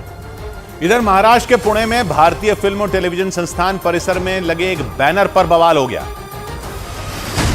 महाराष्ट्र के पुणे में भारतीय फिल्म और टेलीविजन संस्थान परिसर में एक विवादास्पद बैनर लगाए जाने पर हंगामा हो गया। आरोप है कि इस बैनर को लेकर कुछ छात्रों के साथ मारपीट भी की गई। हालांकि बाद में पुलिस ने उस बैनर को वहां से हटा दिया। साथ ही परिसर में कई जवानों की भी तैनाती कर दी गई। राहुल गांधी ने अयोध्या में हुए कार्यक्रम को लेकर बीजेपी पर निशाना साधा। उन्होंने दावा किया कि बीजेपी को राम मंदिर के बनने और रामलला की प्राण प्रतिष्ठा से कोई फायदा नहीं होगा। लहर है, ऐसी कोई बात नहीं। ये बीजेपी का एक पॉलिटिकल प्रोग्राम है। उत्तर प्रदेश की एमपी एमएलए कोर्ट ने समाजवादी पार्टी के नेता आजम खान की याचिका खारिज कर दी। आजम खान ने 2 साल की सजा के खिलाफ कोर्ट में अर्जी दी थी। यह मामला 2019 में लोकसभा चुनाव प्रचार के दौरान भड़काऊ भाषण देने से जुड़ा है। उधर पटना में स्थायी करने की मांग को लेकर ग्रामीण चिकित्सक मुख्यमंत्री आवास का घेराव करने पहुंच गए, लेकिन वहां बड़ी संख्या में तैनात पुलिस के जवानों ने प्रदर्शन कर रहे ग्रामीण चिकित्सकों को रोक दिया और पुलिस कर्मियों ने मुख्यमंत्री आवास का घेराव किए जाने से पहले ही उन्हें खदेड़ दिया। इसके लिए पुलिस के जवान उन ग्रामीण चिकित्सकों के पीछे डंडे लेकर दौड़ते नजर आए, लेकिन पुलिस की कार्रवाई से नाराज प्रदर्शनकारी और भड़क गए। इसके बाद तो कुछ प्रदर्शनकारी पुलिस कर्मियों से भिड़ गए और उनमें झड़प हो गई। हंगामा कर रहे ग्रामीण चिकित्सकों को काबू करने के लिए पुलिस के जवानों ने उन पर डंडे बरसा दिए। जब तक सरकार इनकी बातों को नहीं सुनती है, तब तक इनका इसी तरीके से विरोध प्रदर्शन जारी रहेगा। ग्रामीण चिकित्सक बिहार सरकार के खिलाफ कई महीनों से लगातार प्रदर्शन कर रहे हैं। हम सरकार से चाहते हैं कि हमारी मांग को पूरी करे, नहीं तो हम लोग आत्मदाह करेंगे। ग्रामीण चिकित्सकों ने आरोप लगाया कि वो पिछले 5 साल से सरकार से स्थायी नौकरी की मांग कर रहे हैं। बताया गया कि कुछ साल पहले तक ये प्रदर्शनकारी बिना किसी डिग्री के गांवों में लोगों का इलाज कर रहे थे, लेकिन कोरोना के समय बिहार सरकार ने उन्हें मेडिकल ट्रेनिंग दी और स्थायी नौकरी देने का भी वादा किया था। इस बीच राजस्थान के अजमेर में उस वक्त अफरा तफरी मच गई जब शहर की एक बिल्डिंग में आग लग गई, लेकिन लोगों के हाथ पांव तब फूल गए जब पता चला कि जिस बिल्डिंग में आग लगी उसमें सदगुरु लिटिल स्टार नाम का प्ले स्कूल भी है और वहां कई बच्चे मौजूद हैं। इसके बाद तो वहां हाहाकार मच गया, क्योंकि इमारत में लगी आग ने थोड़ी ही देर में विकराल रूप ले लिया। हालांकि वक्त रहते प्ले स्कूल से सभी बच्चों को बाहर निकाल लिया गया, लेकिन ऊपरी मंजिल पर बने एक कॉल सेंटर में काम करने वाले करीब 100 लोग बिल्डिंग में फंस गए। इसके बाद उन्हें बचाने के लिए रेस्क्यू ऑपरेशन शुरू किया गया। इसका जो वीडियो सामने आया उसमें सीढ़ियों की मदद से इमारत में फंसे कर्मचारियों को कई लोग निकालने की कोशिश करते नजर आए। लोग सुरक्षित बाहर निकल सकें, इसके लिए कई जगहों पर बिल्डिंग के कांच तोड़ दिए गए। कांच टूटने के बाद वहां से काले धुएं का गुबार निकलने लगा और उसी जगह से जान बचाने के लिए कुछ लोग सीढ़ियों से उतरते भी रहे। मेन लाइनिंग है हमारी, वहाँ पे शॉर्ट सर्किट हुआ है, उसकी वजह से ये आग लगी। बिल्डिंग में आग लगने की खबर मिलते ही फायर ब्रिगेड की 5 गाड़ियां वहां पहुंच गईं और फिर 1 घंटे में वहां लगी आग को बुझा लिया गया। उधर ममता बनर्जी के एक बयान के बाद विपक्षी गठबंधन में दरार पड़ने की खबरों पर राहुल गांधी ने सफाई दी। कुछ रोज पहले कांग्रेस और लेफ्ट के नेताओं के बीच हुई एक बैठक के बाद ममता बनर्जी ने लेफ्ट पर हमला बोला और आरोप लगाया कि विपक्षी गठबंधन के एजेंडे को लेफ्ट पार्टियां कंट्रोल करने की कोशिश करती हैं। उसको साथ 34 साल हमारा जिंदगी में लड़ाई किया हमने, हम उसको कोई एडवाइस नहीं मानेंगे। उनके इस बयान के बाद राहुल गांधी ने सफाई दी। कभी कोई उनका कोई बोल देता है, हमारा कोई बोल देता है, these are natural things, these are not things that are going to disrupt anything। Rahul ने उम्मीद जताई कि सीटों के बंटवारे पर बहुत जल्द फैसला हो जाएगा। उधर राजस्थान के एक मंत्री ने मथुरा के कृष्ण जन्मस्थान से जुड़ा बड़ा संकल्प ले लिया। राजस्थान के शिक्षा मंत्री मदन दिलावर ने संकल्प लिया कि जब तक मथुरा में कृष्ण के जन्मस्थान पर भव्य मंदिर नहीं बन जाता, तब तक वो दिन में एक ही समय भोजन करेंगे। इससे पहले उन्होंने 1990 में राम मंदिर को लेकर संकल्प लिया था। तब उन्होंने कसम खाई थी कि जब तक अयोध्या में राम मंदिर नहीं बन जाता, तब तक वो माला नहीं पहनेंगे। बीजेपी अध्यक्ष जेपी नड्डा ने भारी भीड़ को देखते हुए अयोध्या जाने का कार्यक्रम स्थगित कर दिया। वो रामलला के दर्शन करने के लिए सुबह अयोध्या जाने वाले थे। भुवनेश्वर एम्स ने इमरजेंसी में दवाइयां पहुंचाने वाले ड्रोन का सफल परीक्षण किया। बताया गया कि इस ड्रोन का इस्तेमाल चक्रवात और बाढ़ जैसी आपदाओं के दौरान मरीजों तक दवाइयां पहुंचाने के लिए किया जाएगा। उधर जम्मू कश्मीर के गांदरबल में जिला विकास परिषद के सदस्य का आम आदमी पार्टी का एक कार्यकर्ता को थप्पड़ मारने का वीडियो वायरल हो गया। वहां इस झगड़े से पहले जिला विकास परिषद के सदस्य जिब्रान डार नाम के उस कार्यकर्ता से बहस करते नजर आए, लेकिन बात इतनी बढ़ गई कि जिला विकास परिषद के सदस्य मोहम्मद अशरफ ने उस कार्यकर्ता को थप्पड़ जड़ दिया और उस पर बदतमीजी करने का आरोप लगा दिया। इसके बाद तो वो कार्यकर्ता भड़क गया और पुलिस कर्मियों की मौजूदगी में ही वहां हंगामा हो गया। इस बीच उसने पुलिस के जवानों से मोहम्मद अशरफ को गिरफ्तार करने की मांग कर दी। गांदरबल में क्रिकेट टूर्नामेंट का आयोजन किया गया था। इस टूर्नामेंट के फाइनल मुकाबले में जिला विकास परिषद के सदस्य मोहम्मद अशरफ और आम आदमी पार्टी के कार्यकर्ता जिब्रान डार को चीफ गेस्ट के तौर पर बुलाया गया था, लेकिन मैच के दौरान ही उनके बीच बहस छिड़ गई, क्योंकि जिला विकास परिषद के सदस्य मोहम्मद अशरफ ने आम आदमी पार्टी के कार्यकर्ता जिब्रान डार पर वोटिंग के लिए बच्चों को उकसाने का आरोप लगा दिया और इसी बात पर दोनों आपस में भिड़ गए और कुछ ही देर में वो लोग एक दूसरे को धमकाते नजर आए। बहस होती देख मैदान में मौजूद बाकी लोग और पुलिसकर्मी भी वहां पहुंच गए। इस बीच हंगामा और तेज हो गया। आरोप लगा कि आम आदमी पार्टी का वो कार्यकर्ता वहां खेल में शामिल बच्चों से राजनीति की बात कर रहा था। आप इनको इस चीज पे मत उकसाइए वोटिंग के लिए। वहीं बहस के बीच खुद पर लगाए जा रहे आरोपों से वो कार्यकर्ता आग बबूला हो गया। गांव वाले यहाँ पे डोंट ट्राई टू एलिगेट दिस। लेकिन जिला विकास परिषद के सदस्य का गुस्सा फूटा और उन्होंने उस कार्यकर्ता को थप्पड़ मार दिया। इसके बाद वहां मौजूद पुलिस कर्मियों ने उन्हें समझाने की कोशिश की, लेकिन वो लोग नहीं माने और काफी देर तक बहस चलती रही। उस कार्यकर्ता ने तो जिला विकास परिषद के सदस्य पर हत्या की कोशिश करने तक का आरोप लगा दिया। उधर केंद्र शासित प्रदेश पुदुचेरी में 3 मंजिला एक इमारत गिरने से वहां दहशत फैल गई। उस हादसे की कुछ तस्वीरें भी सामने आई, क्योंकि कुछ ही सेकंड में वो इमारत भर भरा कर ढह गई। इसके बाद जिस किसी ने भी इस घटना को देखा उसकी रूह कांप गई। रोंगटे खड़े कर देने वाली इस घटना की जो भयानक तस्वीरें सामने आई, उनमें उस इमारत का कुछ हिस्सा धीरे धीरे गिरता दिखा। इससे वहां मौजूद लोग डर गए और जान बचाने के लिए उस जगह से दूर हट गए, क्योंकि उनको यह एहसास हो गया था कि वो इमारत ढहने वाली है। और हुआ भी कुछ ऐसा ही। वो इमारत चंद सेकंड में देखते ही देखते पूरी तरह ढह गई। इसके बाद उसका मलबा सड़क पर आ गिरा और इस वजह से उस रास्ते को कुछ समय के लिए बंद करना पड़ा। बताया गया कि उस इमारत के बगल से एक नहर बहती है और इसकी वजह से उस इमारत की नींव कमजोर हो गई थी। इसी वजह से यह हादसा हुआ। हालांकि इमारत के ढहने से पहले ही उसे खाली करवा लिया गया था, इसलिए किसी तरह का कोई जान का नुकसान नहीं हुआ। इधर हेमंत सोरेन से ईडी की टीम एक बार फिर पूछताछ करेगी। मनी लॉन्ड्रिंग से जुड़े एक मामले में ईडी ने झारखंड के मुख्यमंत्री हेमंत सोरेन को फिर नोटिस भेजा। जांच एजेंसी ने उन्हें 27 से 31 जनवरी के बीच किसी भी दिन पूछताछ के लिए बुलाया। हेमंत सोरेन को इस बार रांची में ईडी के दफ्तर में पेश होने का निर्देश दिया गया, जबकि इससे पहले 20 जनवरी को जांच एजेंसी ने उनके घर में उनसे पूछताछ की थी। मध्य प्रदेश के उज्जैन रेलवे स्टेशन पर आरपीएफ और जीआरपी के जवानों ने किसी हमले से निपटने के लिए मॉक ड्रिल की। ये ड्रिल करीब आधे घंटे तक चली। उज्जैन रेलवे स्टेशन पर रोजाना हजारों की संख्या में यात्री महाकाल के दर्शन के लिए पहुंचते हैं। प्रधानमंत्री नरेंद्र मोदी ने प्रधानमंत्री बाल पुरस्कार से सम्मानित 19 बच्चों से मुलाकात की। राष्ट्रपति द्रौपदी मुर्मू ने एक दिन पहले इन बच्चों को इस अवार्ड से सम्मानित किया था। इन बच्चों को 26 जनवरी को गणतंत्र दिवस की परेड में शामिल होने का भी मौका मिलेगा।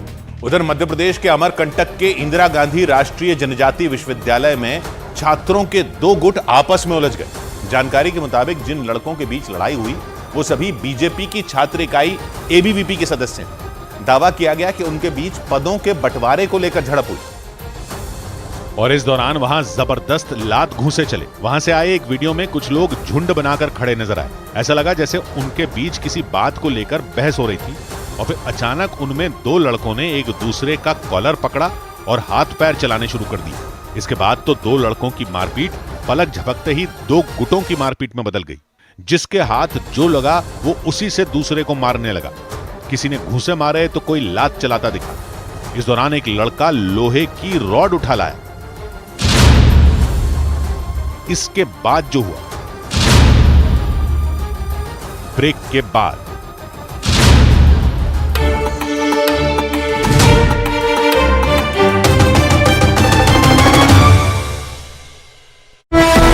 बड़ी खबर आई मुंबई के पास मीरा रोड इलाके से। वहां एक दिन पहले उपद्रव मचाने वाले लोगों के खिलाफ सख्त एक्शन ले लिया गया। महाराष्ट्र प्रशासन के आदेश पर उन आरोपियों की दुकानों और घरों को बुलडोजर से ढहा दिया गया। आरोप है कि इन लोगों ने एक दिन पहले मीरा रोड इलाके में जमकर उत्पात मचाया था और इसी के बाद प्रशासन ने उन आरोपियों के खिलाफ कड़ा एक्शन ले लिया। वहां एक दिन पहले उत्पात मचाने वाले लोगों के घरों और दुकानों पर बुलडोजर गरजा और तब तक गरजा जब तक वो दुकानें मिट्टी में नहीं मिल गईं, क्योंकि वहां एक दिन पहले कुछ लोगों पर उपद्रव करने के आरोप लगे थे और 24 घंटे पूरे होते ही उनकी दुकानों पर बुलडोजर चल गया। इस कार्रवाई के लिए जैसे ही खुदाई करने वाली एक मशीन वहां पहुंची, लोग हैरत में पड़ गए और जब तक कोई कुछ समझ पाता उस मशीन ने अपना काम शुरू कर दिया। पहले ही झटके में एक दुकान का शेड पूरी तरह चरमरा गया। इसके बाद तो उससे लगी बाकी दुकानें भी ताश के पत्तों की तरह तबाह होती दिखी। ये कार्रवाई एक दिन पहले हुए बवाल के बाद की गई। आरोप है कि जिन लोगों की दुकानों और घरों पर बुलडोजर चला, उन्होंने एक दिन पहले अलग अलग इलाकों में लोगों और पुलिस वालों को निशाना बनाया था और इसी के बाद वहां तनाव चरम पर है। वहां मचे बवाल के बाद सुबह पुलिस के साथ सुरक्षा बल की टीम तैनात कर दी गई। वहां सीआरपीएफ की एक टीम इलाके की अलग अलग सड़कों पर गश्त करती नजर आई और वो भी पूरी तैयारी के साथ। इस दौरान वहां मौजूद जवानों के हाथ में डंडे तो दिखे ही, इसके साथ मजबूत शील्ड भी नजर आई। इन शील्डों का इस्तेमाल जवान पत्थरबाजी से बचने के लिए करते हैं। इसके अलावा उनके हाथों में आंसू गैस के गोले दागने वाली गन भी दिखाई दी। महाराष्ट्र पुलिस के साथ साथ सीआरपीएफ और रैपिड एक्शन फोर्स के जवानों को भी यहाँ पर तैनात किया गया है। इस दौरान कुछ जवानों के हाथों में बंदूकें भी नजर आईं। इसके लिए पहले तमाम जवानों को एक कतार में खड़ा किया गया और फिर उन्होंने पूरे इलाके में गश्त की। इस मार्च के जरिए पुलिस और सुरक्षा बल ने ये संदेश देने की कोशिश की कि अगर किसी ने अब मीरा रोड इलाके में हंगामा करने की कोशिश की तो उस पर कड़ा एक्शन लिया जाएगा, क्योंकि एक दिन पहले वहां जो बवाल हुआ था उससे पूरे देश में कोहराम मच गया। वहां कुछ उपद्रवियों ने उन गाड़ियों को निशाना बनाया था जिन पर भगवा झंडे लगे हुए थे। आरोप है कि वो लोग राम मंदिर प्राण प्रतिष्ठा कार्यक्रम से नाराज थे और इसी नाराजगी की वजह से उन्होंने रविवार की रात को भगवा झंडे लगी गाड़ियों में बुरी तरह तोड़फोड़ की थी। एक कार पर तो वो भीड़ इस तरह टूटी थी कि उसका हर एक शीशा चूर चूर कर दिया था। इस दौरान कई लोगों से मारपीट की बात भी सामने आई। हालत किया देखो, सब कांच तोड़ दिया पूरा। हैरत की बात तो ये रही कि जब इस बवाल को शांत कराने के लिए वहां पुलिस पहुंची थी तो उस पर भी जोरदार पत्थरबाजी की गई थी। इसी घटना के बाद मुंबई के पास मौजूद मीरा रोड इलाके में तनाव अपने चरम पर है। हालांकि इस मामले में कल ही 13 लोगों को गिरफ्तार कर लिया गया था और राज्य के डिप्टी सीएम देवेंद्र फडणवीस ने यह भरोसा भी दिया था कि महाराष्ट्र का माहौल बिगाड़ने की साजिश रचने वाले एक भी आरोपी को बख्शा नहीं जाएगा। इस बीच महाराष्ट्र के छत्रपति संभाजी नगर में दो पक्षों के बीच हुई मामूली झड़प इतनी बढ़ गई कि दोनों तरफ से पत्थर चलने लगे। बताया गया कि वहां दो गुटों के बीच किसी बात को लेकर बहस हुई जो देखते ही देखते बड़े हंगामे में बदल गई और फिर इस हंगामे को झड़प में बदलने में देर नहीं लगी। इसके बाद तो दोनों तरफ से पत्थरों की बारिश शुरू हो गई। मोबाइल निकालो। कभी एक तरफ से लोग हावी होते दिखे तो कभी दूसरी तरफ से पत्थरबाजी तेज होती नजर आई। दोनों ही तरफ के लोग पीछे हटने को तैयार नहीं थे और हमने आपके बोले थे पीछे हटे, लेकिन हम आगे बढ़े तो वो भागे। सुनिए, अपन एक-एक को लेंगे। चंद मिनट के अंदर तो वो सड़क पत्थरों से पट गई। सड़क पर छोटे बड़े पत्थरों का अंबार लग गया क्योंकि पत्थरबाजी ने रुकने का नाम ही नहीं लिया। दोनों तरफ से लगातार पत्थर चलते रहे। इस दौरान लोगों ने एक दूसरे को निशाना बनाकर पत्थर बरसाए और लाठियों से भी वार किए। कुछ देर में तो वहां हालत ऐसी हो गई कि एक आदमी रुकता तो दूसरा पत्थर चलाने लगता। इस दौरान वो सभी लोग गुस्से से आग बबूला नजर आए और एक दूसरे को निशाना बनाने पर आमादा दिखाई दिए। हालांकि उनके बीच ये झड़प क्यों हुई इसका पता नहीं चल पाया, लेकिन जैसे ही ये बवाल बढ़ा फौरन वहां पुलिस भी पहुंच गई। हालांकि पुलिस के पहुंचने के बावजूद वहां पत्थरबाजी नहीं रुकी। हाथों में डंडे लिए पुलिस वाले दोनों तरफ के लोगों से रुकने की अपील करते रहे, लेकिन भीड़ ने रुकने का नाम ही नहीं लिया, जिसका असर यह हुआ कि पुलिस को आखिरकार वहां आंसू गैस के गोले दागने पड़े। पुलिस के सख्ती दिखाते ही हंगामा कर रहे लोग तितर बितर हो गए। बताया गया इस मारपीट में 5 लोग बुरी तरह जख्मी हो गए। हालांकि पुलिस ने एक्शन लेते हुए पत्थरबाजी और बवाल करने के आरोप में 64 लोगों को गिरफ्तार कर लिया। उधर महाराष्ट्र के रत्नागिरी में सोशल मीडिया पर भगवान राम से जुड़ी एक विवादास्पद पोस्ट की वजह से बवाल हो गया। आरोप है कि वहां के दापोली में कुछ लोगों ने राम मंदिर प्राण प्रतिष्ठा से जुड़ी एक विवादास्पद पोस्ट सोशल मीडिया पर शेयर की। इसके बाद दापोली के कई हिंदू संगठन इसके खिलाफ सड़कों पर उतर आए और हजारों लोगों की भीड़ विवादास्पद पोस्ट करने वाले उन आरोपियों की गिरफ्तारी की मांग करने लगी। इस दौरान जहां तक निगाह गई लोग ही लोग नजर आए और सबके सब जय श्री राम के नारे लगाते सुनाई पड़े। कुछ ही घंटों में यह बवाल ऐसा बढ़ा कि दापोली की सड़कों पर हुजूम इकट्ठा हो गया और सबकी मांग एक ही थी और वो ये कि सोशल मीडिया पर राम के खिलाफ विवादास्पद पोस्ट करने वाले उस शख्स की गिरफ्तारी की जाए। अपनी इसी मांग के साथ प्रदर्शन कर रहे लोगों ने पुलिस थाने को घेर लिया और थाने के सामने जुटी गुस्से से तमतमाई भीड़ को देखकर पुलिस के अधिकारियों के भी होश उड़ गए, क्योंकि उन लोगों के तेवर देखकर यह लग रहा था कि वो किसी भी कीमत पर अपने कदम पीछे नहीं लेने वाले। और हुआ भी कुछ ऐसा ही। जब पुलिस ने उन्हें आश्वासन देकर वहां से हटाने की कोशिश की तो उनमें कुछ लोग तो सड़क पर ही बैठ गए। दापोली में मचे इस हंगामे के बाद पुलिस भी एक्शन मोड में आ गई और उसने इस मामले में 2 लोगों को हिरासत में ले लिया। इस दौरान उनमें एक आरोपी ने जब माफी मांगने की कोशिश की तो भीड़ का गुस्सा और बढ़ गया। उसके लिए माफी मांगता हूँ, इसके बाद ये सब नहीं होगा। इस दौरान प्रदर्शनकारी इस बात पर अड़ गए कि जब तक वो लड़का जय श्री राम नहीं बोलता उसे वहां से आगे जाने नहीं दिया जाएगा। हालांकि भीड़ के गुस्से को देखते हुए पुलिस वालों ने उस लड़के से पुलिस वैन के माइक पर ही जय श्री राम बुलवाया, तब जाकर मामला शांत हुआ। उधर आम लोगों के लिए खुलते ही राम मंदिर में लोगों की भीड़ उमड़ आई।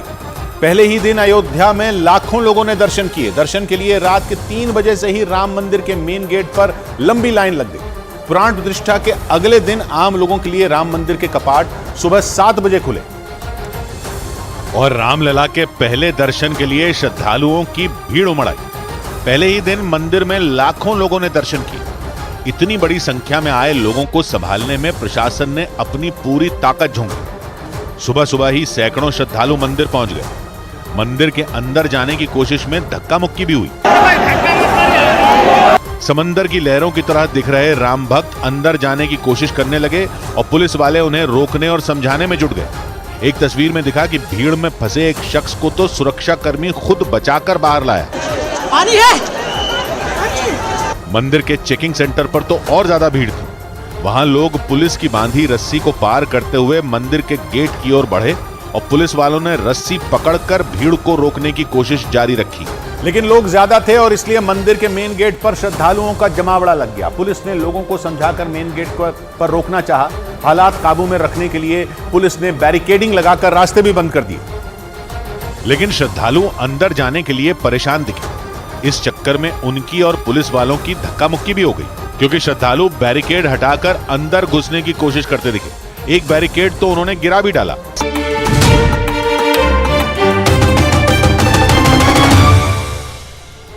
मध्य प्रदेश के अमरकंटक के इंदिरा गांधी राष्ट्रीय जनजाति विश्वविद्यालय में छात्रों के 2 गुट आपस में उलझ गए।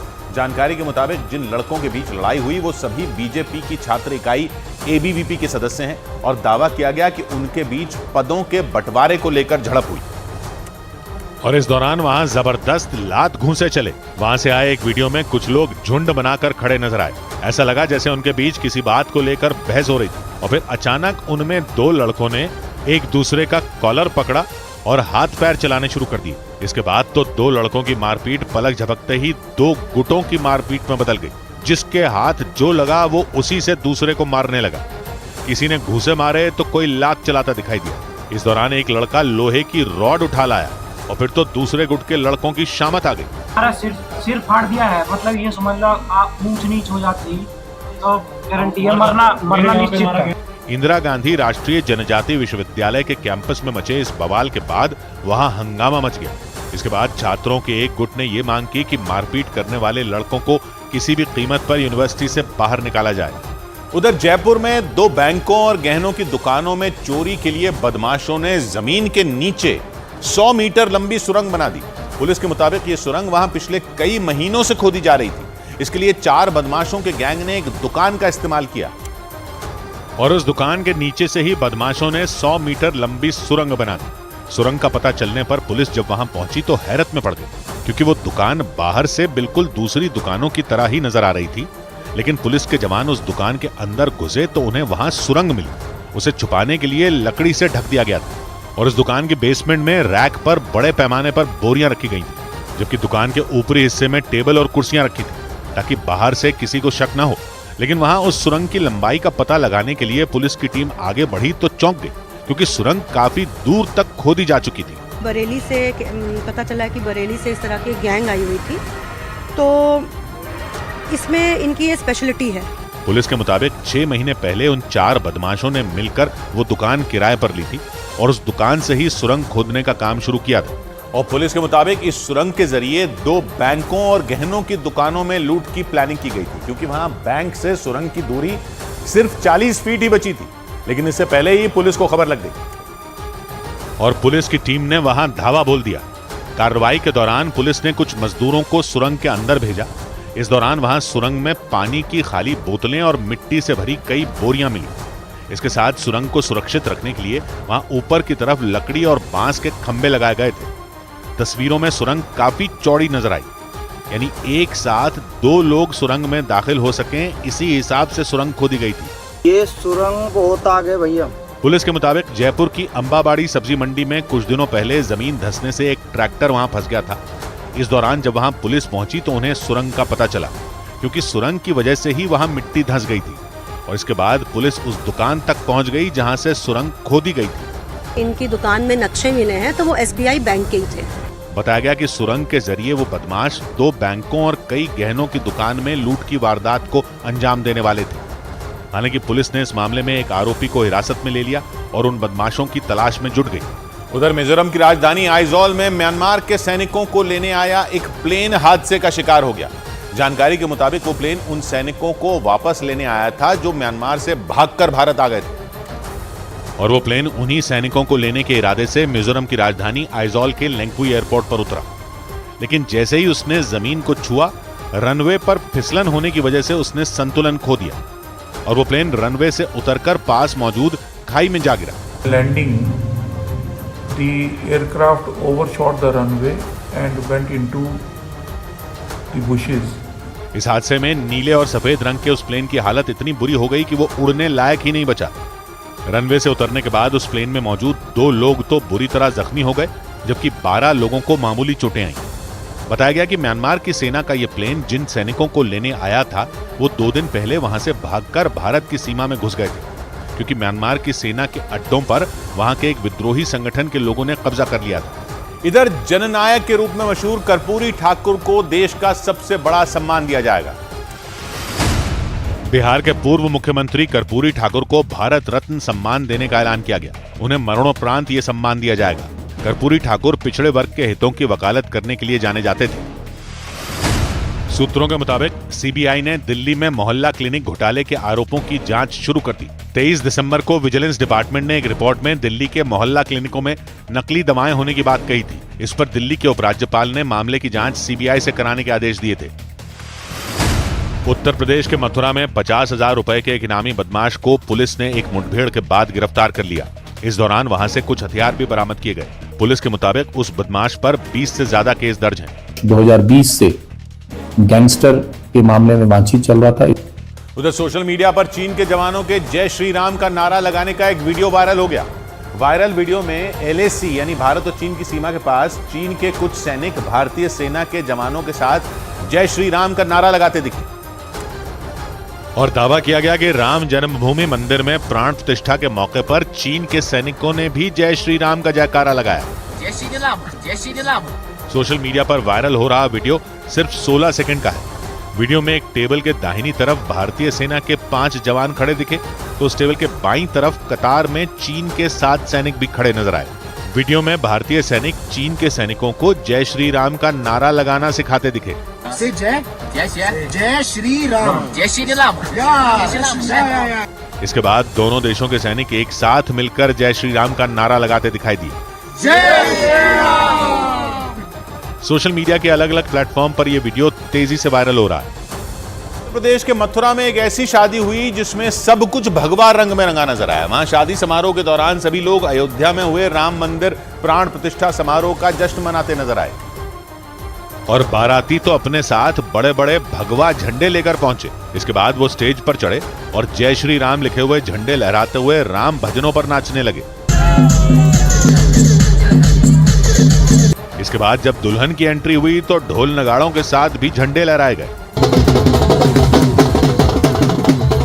थोड़ी देर बाद तो दूल्हा भी अपने आप को नहीं रोक पाया और वो भी बड़ा सा झंडा लेकर थिरकने लगा। मथुरा में हुए इस शादी समारोह में राम मंदिर प्राण प्रतिष्ठा समारोह का जश्न दिखाई दिया। वहां बारातियों ने फिल्मी गानों के बजाय राम के भजनों पर ही डांस किया। उधर अमेरिका और ब्रिटेन ने हूथी लड़ाकों पर एक हफ्ते में दूसरी बड़ी एयर स्ट्राइक कर दी। दोनों देशों के लड़ाकू विमानों ने यमन में घुसकर हमला किया। लाल सागर में कोहराम मचाने वाले हूथी लड़ाके बीते 10 दिन से अमेरिका और उसके सहयोगियों के निशाने पर हैं। और इसी कड़ी में अमेरिका और ब्रिटेन ने एक बार फिर यमन में घुसकर कहर ढा दिया। दोनों देशों के लड़ाकू विमानों ने एक के बाद एक रात के अंधेरे में उड़ान भरी। लाल सागर में मौजूद एयरक्राफ्ट कैरियर से उड़ान भरने के बाद ये विमान यमन पर टूट पड़े। उन्होंने वहां अलग अलग इलाकों में मौजूद हूथी लड़ाकों के ठिकानों पर ताबड़तोड़ बमबारी कर दी। न्यूज एजेंसी रॉयटर्स के मुताबिक अमेरिका और ब्रिटेन ने मिलकर हूथी लड़ाकों के ठिकानों पर करीब 30 मिसाइलें दागी और इस हमले में उनके 8 ठिकानों को तहस नहस कर दिया। यमन में रात के वक्त हुई इस एयर स्ट्राइक के बाद उसके पश्चिमी इलाकों में जोरदार धमाके सुने गए, क्योंकि रॉयटर्स के मुताबिक अमेरिका और ब्रिटेन ने यमन की राजधानी सना और उसके आसपास के इलाकों को निशाना बनाया। इन हमलों में खासतौर से उन ठिकानों को तबाह किया गया जो लाल सागर के करीब थे। क्योंकि दावा किया गया कि उन ठिकानों का इस्तेमाल जहाजों पर हमले के लिए किया जा रहा था। अमेरिका और ब्रिटेन ने इस हमले में हूथी लड़ाकों के अड्डों पर मौजूद खतरनाक ड्रोन और मिसाइलों को भी बर्बाद करने का दावा किया और अपने इस हमले को आत्मरक्षा के लिए की गई कार्रवाई बता दिया, क्योंकि हूथी लड़ाकों ने बीते 3 महीने से लाल सागर में आतंक मचा रखा है। वो गाजा पर इजरायल के हमलों के विरोध में वहां से गुजरने वाले जहाजों को निशाना बनाते आए हैं। रॉयटर्स के मुताबिक हूथी लड़ाके 35 से ज्यादा जहाजों पर हमले कर चुके हैं। इन जहाजों में इजरायल और उसका समर्थन करने वाले अमेरिका समेत कई देशों के जहाज शामिल हैं और इन हमलों से भड़के अमेरिका और उसके सहयोगी 11 जनवरी से ही यमन में घुसकर हमले कर रहे हैं, लेकिन हूथी लड़ाके भी पीछे हटने को तैयार नहीं दिख रहे। अमेरिका और ब्रिटेन की दूसरी बड़ी एयर स्ट्राइक के बाद एक बार फिर से उन्होंने बड़े पलटवार का दावा किया। हूथी लड़ाकों के प्रवक्ता के मुताबिक अमेरिका के एक और जहाज पर मिसाइल दाग दी गई।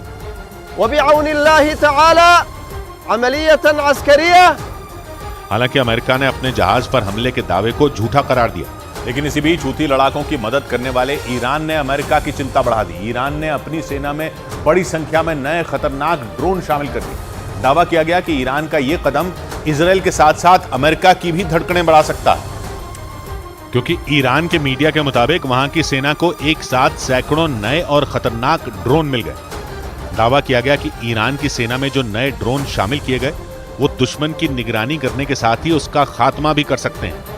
ईरान के इस जखीरे में अबाबील 5 ड्रोन भी शामिल बताया गया, जो किसी भी तरह के रेडार को चकमा देने में माहिर माना जाता है। यही नहीं, ये दुश्मनों को ढेर करने के लिए कई खतरनाक हथियारों के साथ मिसाइलों को भी लेकर उड़ान भरने की ताकत रखता है। ईरान पर लेबनान के चरमपंथी संगठन हिजबुल्लाह समेत यमन के हूथी लड़ाकों को भी हथियार देने के आरोप लगते रहे हैं। ऐसे में आशंका जताई गई कि अगर ये खतरनाक ड्रोन उनके हाथ लग गए तो इजरायल के साथ साथ अमेरिका की भी परेशानी बढ़ सकती है। उधर इलॉन मस्क ने भारत को सुरक्षा परिषद का स्थायी सदस्य बनाने की मांग की। इलेक्ट्रिक कार बनाने वाली अमेरिकी कंपनी टेस्ला के मालिक इलॉन मस्क ने संयुक्त राष्ट्र सुरक्षा परिषद में भारत की स्थायी सदस्यता की वकालत की।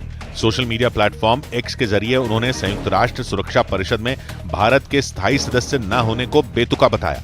इसके साथ ही इलॉन मस्क ने संयुक्त राष्ट्र की संस्थाओं को वक्त के साथ बदलने की भी मांग की। हरियाणा के टीकरी बॉर्डर पर बड़े वाहनों को रोके जाने की वजह से दिल्ली जयपुर एक्सप्रेसवे पर लंबा जाम लग गया। दिल्ली में गणतंत्र दिवस परेड की तैयारी को देखते हुए भारी वाहनों की एंट्री बंद कर दी गई है, जिसकी वजह से टीकरी बॉर्डर पर कई बड़े वाहनों को रोकना पड़ा।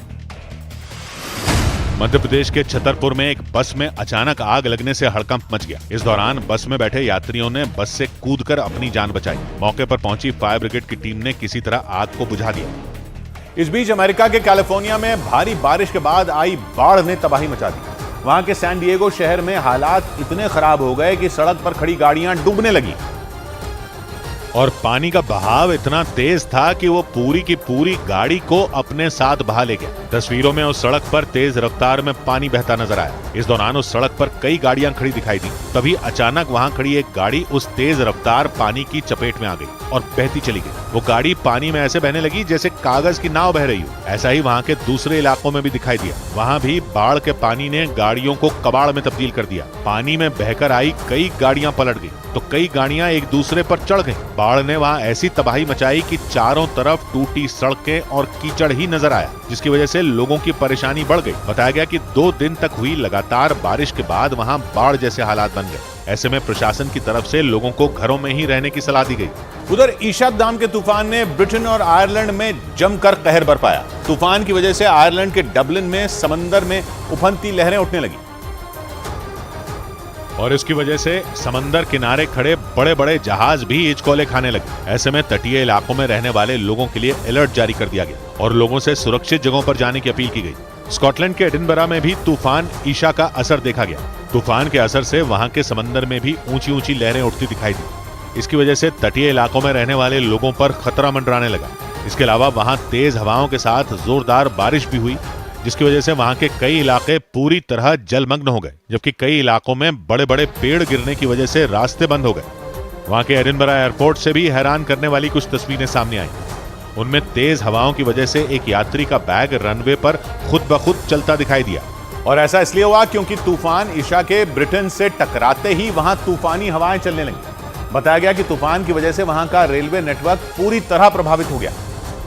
और उसकी वजह से स्कॉटलैंड में सभी ट्रेनें रद्द कर दी गईं और एडिनबरा एयरपोर्ट से उड़ने वाली कई उड़ानों को भी कैंसिल कर दिया गया, क्योंकि तूफान ईशा के असर से ब्रिटेन में 160 किलोमीटर प्रति घंटा की रफ्तार से हवाएं चली। इसकी वजह से करीब 45,000 घरों की बत्ती गुल हो गई और लोग बिना बिजली के रहने को मजबूर हो गए। इसके अलावा तेज हवाओं की वजह से वहां के कई घरों को भी भारी नुकसान हुआ। तूफान ईशा एक दिन पहले ब्रिटेन के तटीय इलाकों से टकराया था और इसके बाद प्रशासन ने लोगों से उन इलाकों को खाली करने की अपील की थी। उधर आईसीसी की बेस्ट वनडे और टेस्ट टीम की घोषणा कर दी गई। आईसीसी ने 2023 के लिए अपनी वनडे और test team of the year का ऐलान कर दिया। आईसीसी ने अपनी वनडे टीम का कप्तान रोहित शर्मा को बनाया। इस टीम में कुल 6 भारतीय खिलाड़ियों को जगह मिली, जबकि वर्ल्ड कप जीतने वाली ऑस्ट्रेलिया की टीम के सिर्फ 2 खिलाड़ी ही इस लिस्ट में शामिल किए गए। इसके अलावा आईसीसी की टेस्ट टीम में ऑस्ट्रेलियाई गेंदबाज पैट कमिंस को कप्तानी सौंपी गई। भारतीय गेंदबाज जसप्रीत बुमराह ने उम्मीद जताई कि इंग्लैंड के खिलाफ शुरू हो रही टेस्ट सीरीज में उन्हें ढेरों विकेट मिल सकती हैं। बुमराह को उम्मीद है कि इंग्लैंड टीम के बेहद आक्रामक रवैये से उन्हें फायदा हो सकता है। भारत और इंग्लैंड के बीच 5 मैचों की टेस्ट सीरीज का पहला मैच गुरुवार से हैदराबाद में खेला जाएगा। 23 फरवरी से WPL यानी विमेन प्रीमियर लीग 2024 का आगाज होगा। इस सीजन का पहला मैच बेंगलुरु में मुंबई इंडियंस और दिल्ली कैपिटल्स के बीच खेला जाएगा। इस लीग में कुल 22 मैच खेले जाएंगे। इधर उत्तराखंड के मसूरी में हत्या के एक आरोपी को पकड़ने के दौरान लापरवाही बरतने के मामले में 2 दारोगा सस्पेंड कर दिए गए। 2 रोज पहले वो आरोपी एक दारोगा पर गोली चलाने के बाद फरार हो गया था और तस्वीरों में दिखा कि जब आरोपी ने मिथुन नाम के उन दारोगा पर गोली चलाई तो उनके साथी डर के मारे दूर हट गए। मसूरी के एक होटल में छिपे हत्या के उस आरोपी को पकड़ने के लिए 3 दारोगा समेत 6 पुलिसकर्मी पहुंचे थे। आरोपी जिस कमरे में छिपा था उसके दाईं ओर दारोगा मिथुन खड़े दिखे, जबकि बाईं तरफ उनके एक साथी। बाकी बचे पुलिसकर्मियों ने कमरे के बाहर मोर्चा संभाल रखा था। इसी दौरान एक आदमी ने उस कमरे का दरवाजा खटखटाया, जिसके बाद आरोपी ने सिर निकालकर बाहर देखा और फिर तेजी से अंदर हो गया। लेकिन दूसरी बार बाहर निकलते ही उसने दारोगा मिथुन पर गोली चला दी। गोली लगने के बाद भी वो आरोपी को पकड़ने की कोशिश करते रहे, लेकिन उनके साथी मदद करने के बजाय दूर हट गए और इसी का फायदा उठाकर आरोपी वहां से भाग निकला। हालांकि बाद में उसे गिरफ्तार कर लिया गया, लेकिन होटल में उसे पकड़ने के दौरान लापरवाही बरतने के आरोप में दारोगा मिथुन के साथ मौजूद 2 दारोगा को सस्पेंड कर दिया गया। उधर मध्य प्रदेश के मंदसौर में एक आदमी ने पशु चिकित्सा कर्मियों पर हमला कर दिया और उनकी एम्बुलेंस में भी आग लगा दी। बताया गया कि वो आदमी उनके देर से पहुंचने की वजह से भड़क गया था और तस्वीरों में वो आदमी उस एम्बुलेंस पर पत्थरों से हमला करता दिखा। इस दौरान पशु चिकित्सा कर्मी उसे रोकने की कोशिश करते रहे। उस आदमी ने पहले एम्बुलेंस के सामने वाले शीशे पर बड़ा सा पत्थर दे मारा। इसके बाद मकान के करीब पड़े पत्थरों को उठाकर एम्बुलेंस पर फेंकने लगा। इस दौरान एक पत्थर एम्बुलेंस के साइड वाले शीशे पर इतनी जोर से लगा कि वो चकनाचूर हो गया। लेकिन जब पत्थरों के हमले के बाद भी उसका मन नहीं भरा तो उसने पेट्रोल छिड़ककर एम्बुलेंस को आग के हवाले कर दिया। उसने अगली सीट पर आग लगाई, जो देखते ही देखते पूरी एम्बुलेंस में फैल गई। पुलिस के मुताबिक उस आदमी ने अपनी गाय और कुत्ते के इलाज के लिए पशु चिकित्सा कर्मियों को फोन करके बुलाया था, लेकिन बताया गया कि उनके देर से पहुंचने पर वो आदमी भड़क गया और उन पर हमला कर दिया। हालांकि बाद में पुलिस ने आरोपी को गिरफ्तार कर लिया।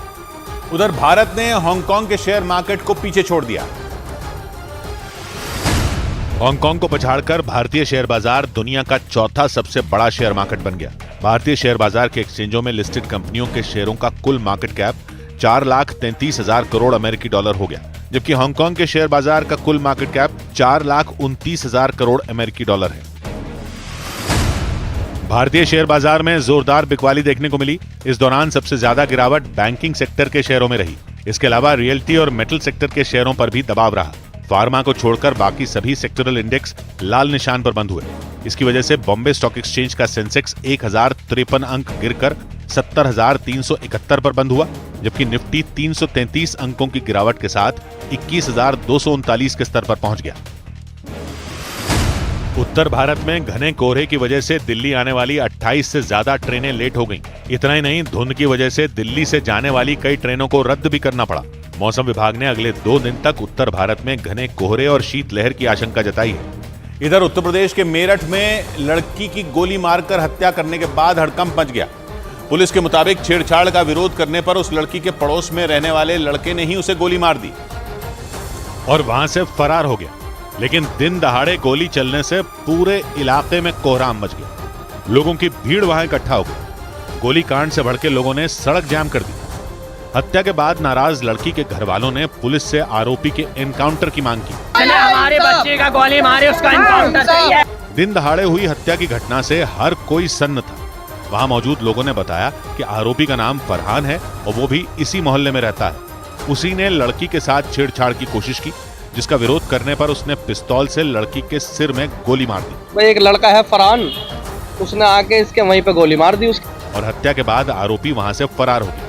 उसकी तलाश में पुलिस ने टीम बना दी। इसमें तत्काल गिरफ्तारी करके कार्रवाई की जाएगी। लड़की की हत्या के बाद उसके परिजन थाने के अंदर पुलिस वालों से जल्द इंसाफ दिलाने की मांग करते दिखे। कम है सिपाही फौज में सरदार बहुत हैं। कम है सिपाही फौज में सरदार बहुत हैं, ये जंग हार जाने के आसार बहुत हैं। 100 बात की एक बात कही पवन ने, जंगल के पंछियों सीना भरना उड़ाने तुम, बिजली के इस शहर में नंगे तार बहुत हैं। मिलते हैं कल, घड़ी जब इशारा करेगी 9 बजे रात का, और फिर होगा 100 बात की एक बात।